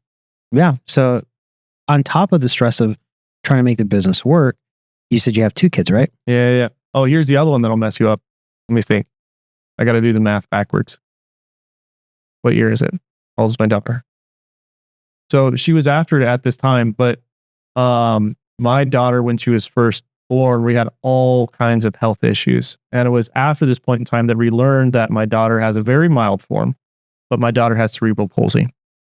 And I didn't know because like she had a feeding tube, she had all kinds of like things. So like, we don't understand kind of what this means, but she had problems swallowing, and she had a bit of a lazy eye, and she had some of these weird things where like, we don't know what this means. And so we had to go through all of that.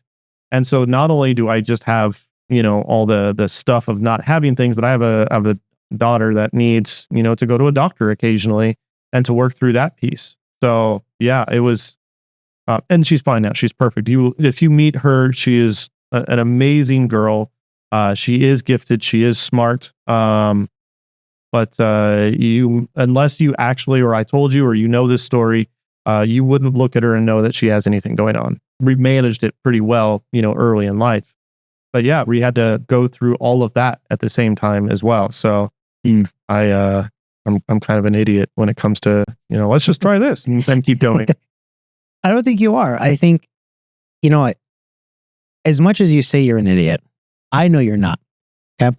And I think I do that a lot too. I say, I talk negatively about myself. I think, go ahead.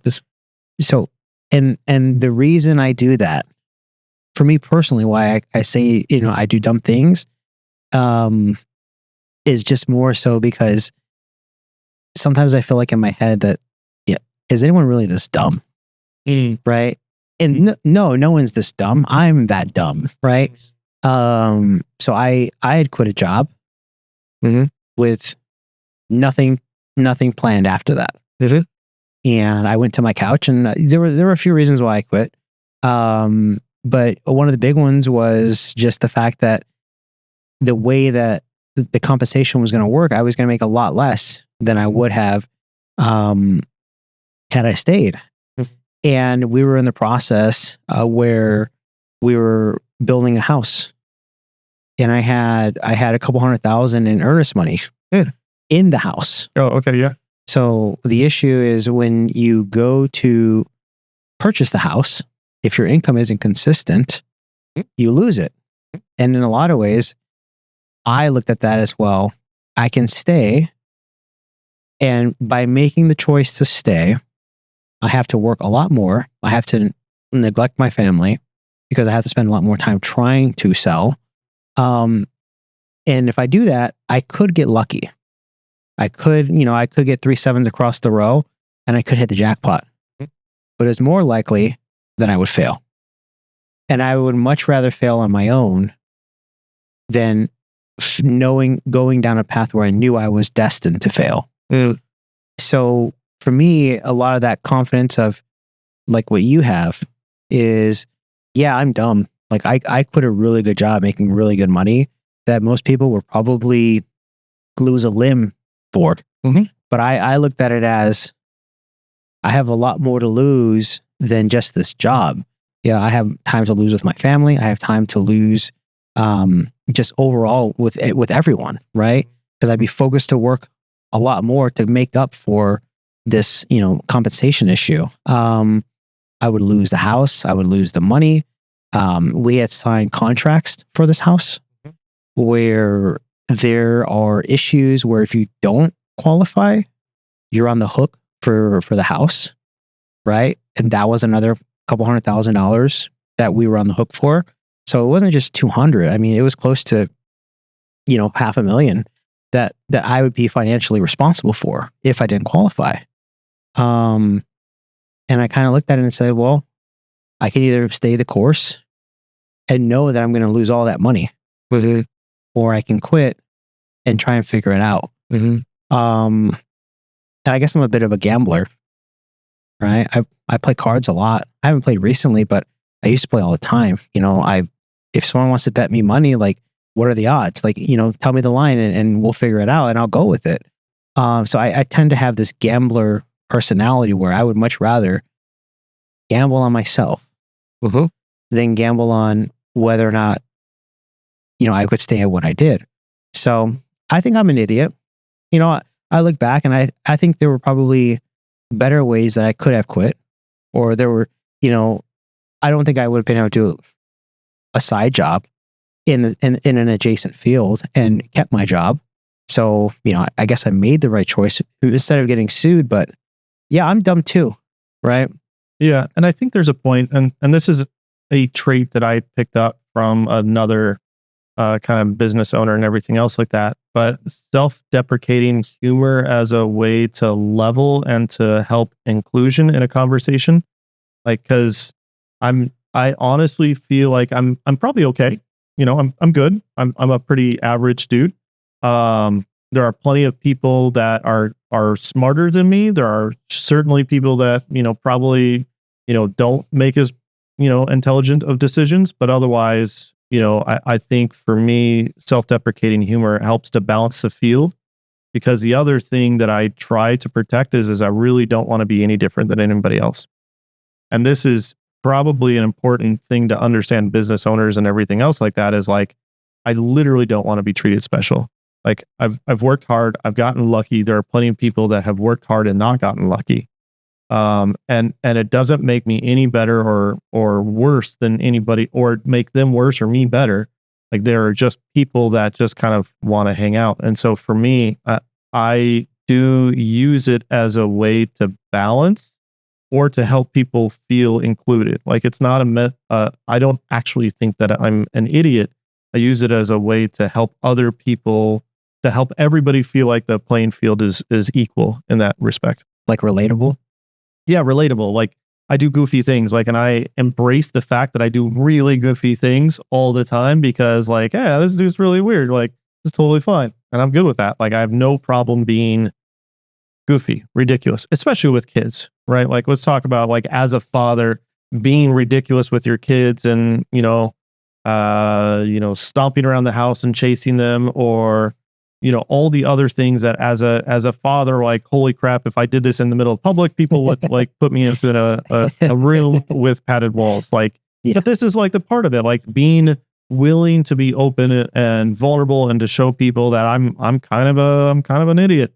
Like, I'm kind of just hanging out and just YOLO and enjoying things and being goofy, because that to me has been the way that people can help relate to the fact that, there's all this stuff, because there are things in my life that you couldn't relate to, and we don't need to worry about those. Like, I want people to relate and connect and everything else, because those are the things that are important to me. I want to connect with people.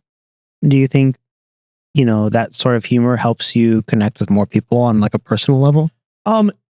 It's both helpful and sometimes, there are points. Yes. So I feel it is helpful. There has been points where we've taken it too far.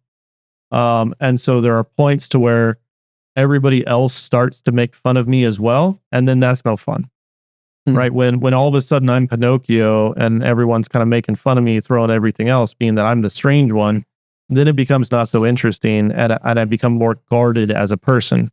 But if I can be free and open and everything else like that, I have no problem showing you how ridiculous, broken, goofy, all the other things that just make me human are. But obviously to the line of, we still have to treat each other with respect and everything else like that. So how do you like balance that with business? Because I think there's a certain level of, we'll say not professionalism, but Sure. along those lines where I mean, tell me if I'm wrong, but I don't think maybe you would, but would you sit in a room with a potential prospect or client and say that, you're dumb? Right? Yeah. I am the same way with you as I am with any of the clients that I have. Like I'm really no different. And I would challenge anyone to come in and say like, oh, I'm one of your clients and that's not the way. Like, no, like I don't change much. Like I am this way all the time. Now, obviously, there's context around it, and there's a point to where in a meeting, like the focus of the meeting is not to be ridiculous. Like we have some business to do, but in terms of some of the other things, like I have no problem, sharing stories that are kind of, goofy. Yeah. And I'm trying to find a decent one in memory, but yeah, I'm not that guarded. I don't act differently. I'm kind of the same way all the time. I like that because I think part of my struggle with just from my role in like sales is like I told you in the very beginning, I just don't feel like maybe I have anything to offer, right? And as a result, I kind of just stay away. Maybe it's that imposter syndrome. But what I've really enjoyed so far, like with talking with Mike, with talking with you, and really anyone that I talk to, is I've taken the approach of they're just people, and it's been really difficult for me personally to do that because when you're in a sales role, and I know this because a buddy of mine that I used to work with told me the story where he called, and maybe this is part of what kind of put me in this mindset of he called a CFO when he had first started working there and hit the fan. Like nothing went well on this call. And ever since that conversation, he got shut down out of the account because that person said, this person that we're working with, don't bother, stay away, we'll work somewhere else, right? And he went to the very top to have that conversation. And I don't know the context of how that went or what he said or what didn't say, but it always stuck with me that if you go to the top and you talk to these people and you don't impress them, they have the choice and the ability to just cut your legs off from underneath you within the organization. And they can say, well, you know what? We're not working with that person. We're going to go over here because of my experience. So like I said, it's more so like a personal thing for me where being able to talk to people that are C-level was something I would have never felt confident doing a year ago even.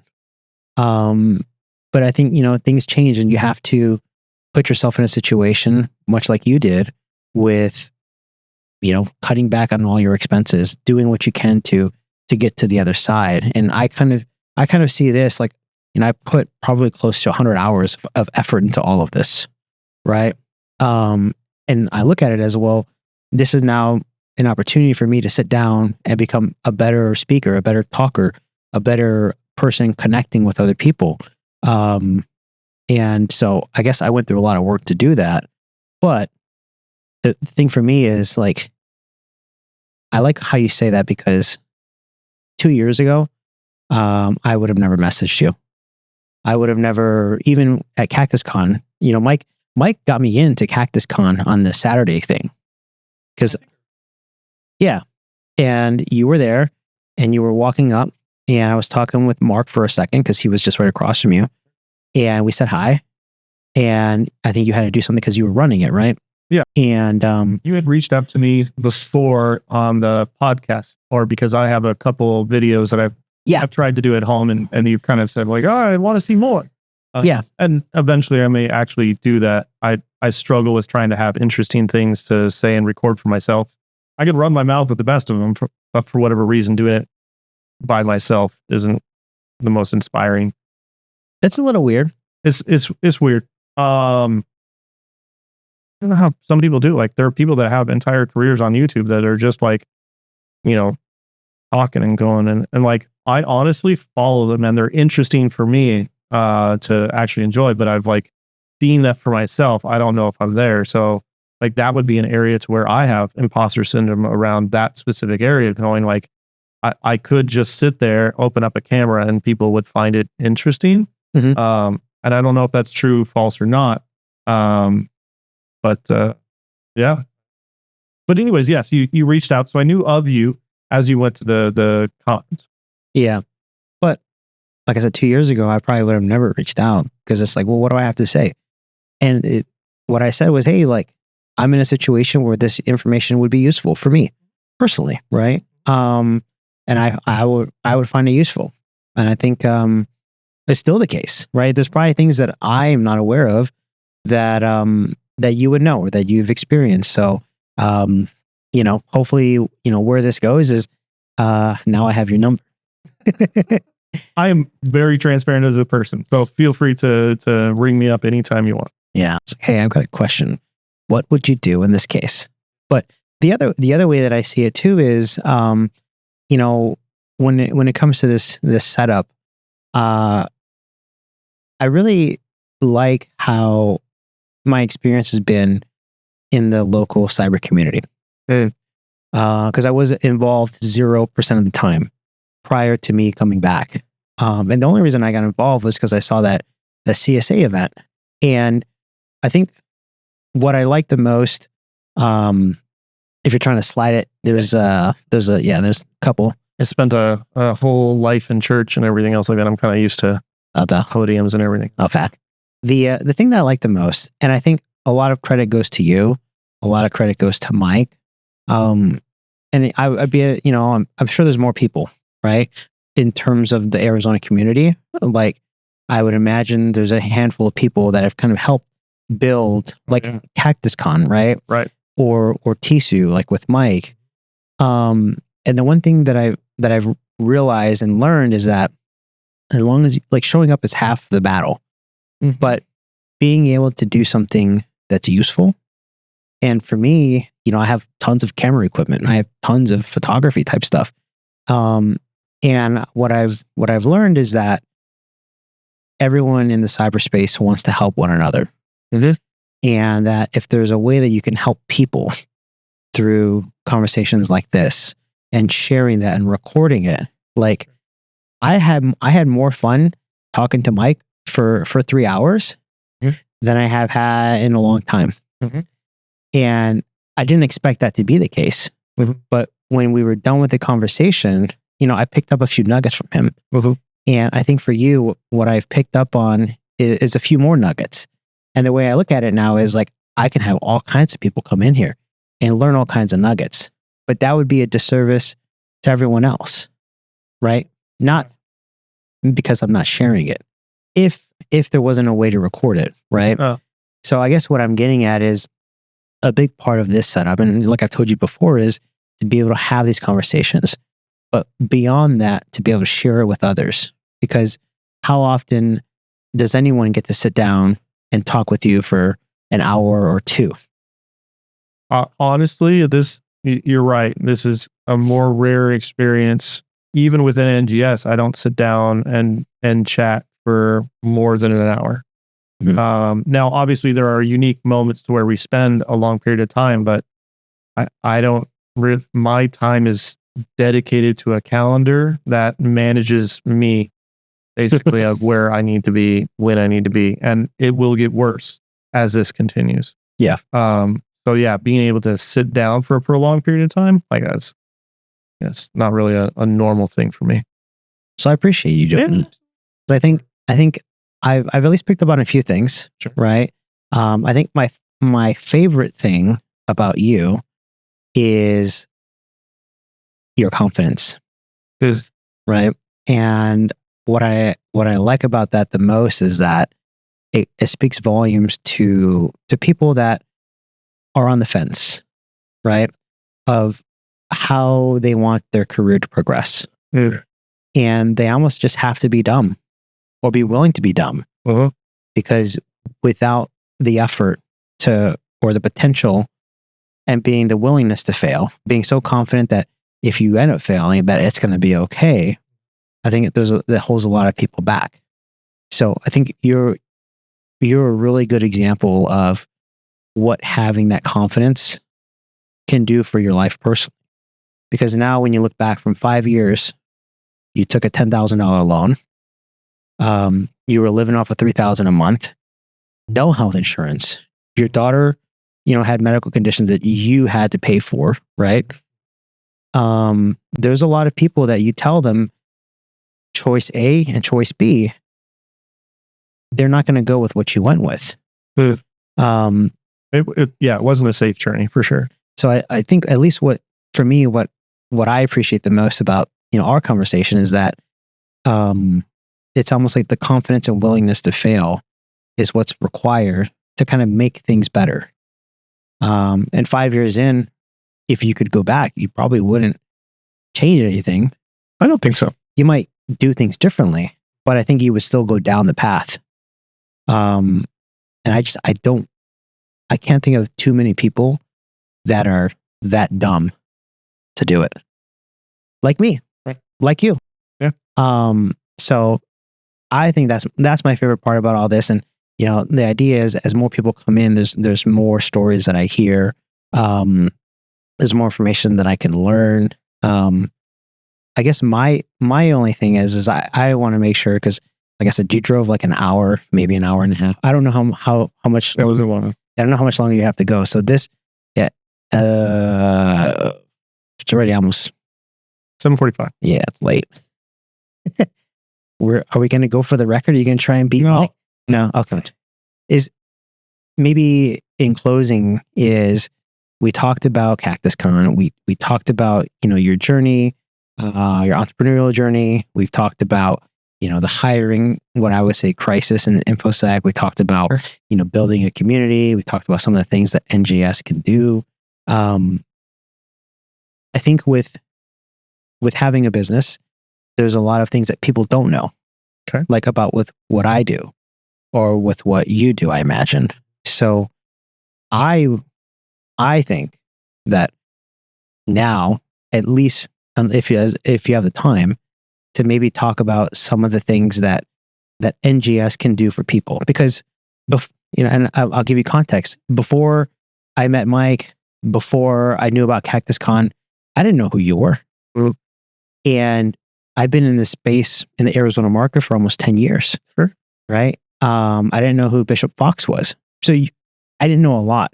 And I think there's probably a lot of people that may not know about NGS.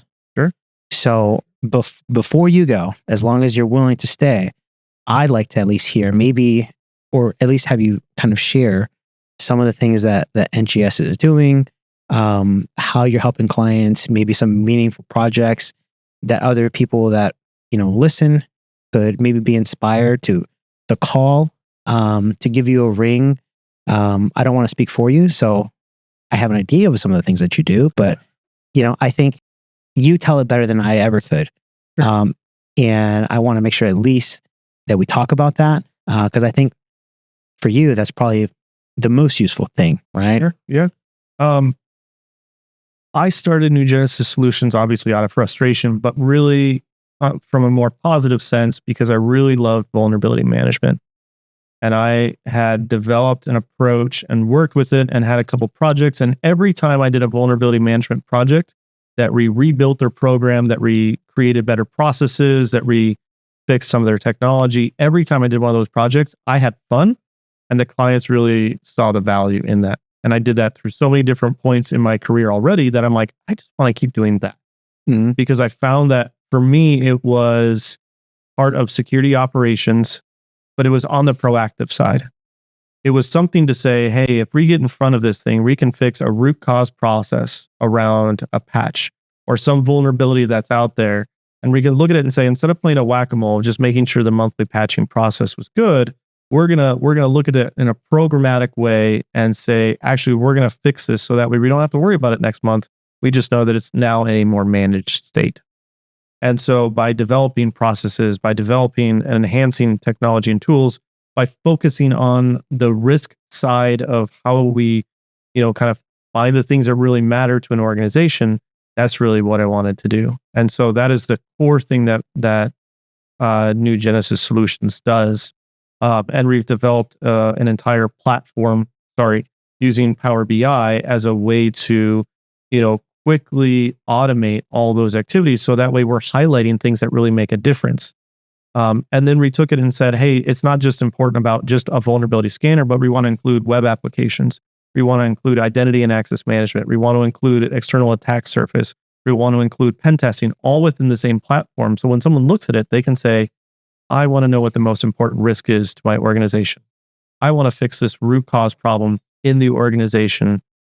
And what does that, kind of mean? And how do we actually go about in doing that? And so, everything kind of focuses around that core type of thing. But there are a couple things that it takes us to get there. So often we use pen testing as a way to initially have a conversation with a client. Like baseline it.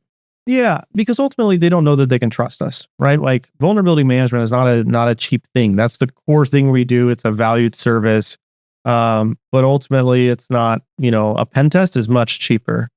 And we find that's a good way for clients to get to know us and our methodology and our quality of relationship, our ability to consult on some of those things, our ability to meet timelines. All those things are really important. And so, plus the fact that they get a validation for, here are the risks that are actually there. We're going to validate their security controls. So when they say, hey, we think we got this, and then we have a process to where actually, in one story, we were on an engagement and they said, we got you on a sandbox. It was an internal pen test. This was not me. This was one of the pen testers on the team. They broke into they had the jump box, and actually they broke the antivirus client because the antivirus client was configured in a way that if actually you stopped the service, it didn't auto restart. And that was a flaw on the technology itself that we had to go back to the provider and say like, hey, you need to not do this. You need to make sure that when clients set up this thing, that it's set up in a fail-safe method, because right now, if you turn this off, it doesn't come back. And so that was the way for us to actually break out of that sandbox they created and then get into domain admin, which of course always happens on a pen test. Let's get over that. It's always the journey of how you get to domain admin that becomes the most interesting portion of that. And so in that aspect, we use pen testing as a way for us to get to know the client and them to get to know us. And our hope in every time we do that is we say, hey, let us do vulnerability management as that thing that we can really help out with. The other side of that is there are some times where we're doing vulnerability management and they look at it and go like, man, we need help. We need someone to come in and look at, the security program overall. We need someone to help us with policies. We need more than just this thing. And so this is where we come in and help build the security program overall. And so it's a thing like, hey, we maybe need a little bit of extra help in these areas where we just spend more time as a member of their security operations team for a period of time because they're trying to rebuild it, like talking about the skills gap and shortage. Sometimes like they just lose their best person. Mm-hmm. And then all of a sudden, like we need someone to help us kind of manage that. Can you temporarily come in and help us, be part of the solution to running our security program? Absolutely. And again, like our goal is not to be everything for everybody. My goal is to be transformational for our clients. And so I really want to do a fantastic job for 5, maybe 10 clients. And then if I'm doing that, then everything's fine. And then we don't need to worry about it. So I'm not going to go try and say like, oh, I'm the moonshot getting to 100 clients. Not what we're after. We want high touch. We want to be white glove in our approach towards a cybersecurity program for a client to where they know they're getting that experience, that they know that they're getting something that they're going to go and remember and say like, I got this vendor. And coming back to that moment to go like, I've lost, from that initial story, I've lost our entire cybersecurity program because they just decided they don't want to invest in cybersecurity anymore. I've lost everybody, but I'm going to keep you. I can't do this without you. And that's the type of, relationship that we want to have with clients in terms of helping to solve, that piece within security operations. And so there's a lot of people that do SOC service well. And that's not something that we're going to do well in terms of security operations, but we do vulnerability management very well with that. And that's the other side of security operations. And so between those two sides, between SOC operations and vulnerability management, we're definitely, I feel passionate, obviously, towards this thing, But I would say we're very strong, if not probably the best. You know what I like the most about all that is, in my mind, I connected some dots, right? And I'll tell you what those are, is your pain, your frustration with how you dealt with, I don't know where this place was that you told me about, but it helped you create an environment where you put the people first, where you take care of them financially, healthcare, monetarily, everything, right? And that's spilled into the customer experience, because your frustration before was you weren't getting paid for the work that you were doing, but you were doing the work because you wanted the people to have the best experience possible. So through this journey of frustration and pain, starting your own company, I'm going to have a company that is one that I would want to work for until I die. But on the other side of that is I'm going to make a company that every customer will fight to keep. And I like what you said about the I don't know who this person is or the company, but they lost their entire team or their budget, but they kept you. And I think that speaks volumes to, one, the service that you offer, but then also to the company that you've made. And I think at that, maybe the best takeaway is for people that are interested in, baselining their environment with a pen test, they can go to NGS. If they already have that, you guys, I'm assuming you could take those. We probably prefer to do your own, and then use those, and let people know how ugly their baby is, right? And it's a tough conversation to have, but your baby's ugly, and this is how we're going to make it better. So you help them from the beginning. If they don't know where they're at, they're in no man's land. You can get them out of no man's land with the baseline. If they already have policies, procedures, structure, some sort of maturity, you can help them mature further by developing their program and their practices, right? Based on your experience with the number of clients that you work with. And then is there a cap on that? Is there anything at the end of the road? Or is it just more so iterating what you've done for them? Because I think you addressed the early stage of, how do people trust you, right? Because technically, like you said, you're a salesperson, and the default answer, I'll tell you a secret too, is a lot of people that I talk with, not here, because it's only been a few conversations, but everyone that I work with on my side, with what I do, I always ask them, do you trust salespeople? And every time I ask them that, they have an answer. And I want you to give me what you think the answer is, yes versus no. No. 100% of the time. Yeah. Every single answer is 100%. It wants to be sold. Yeah. It's 100% no. Right? So I guess what I'm getting at is you validate that they can trust you, right? You design the practice, you do all this work, you help mature their model, security posture and so forth through vulnerability as your main core business model, or core service rather.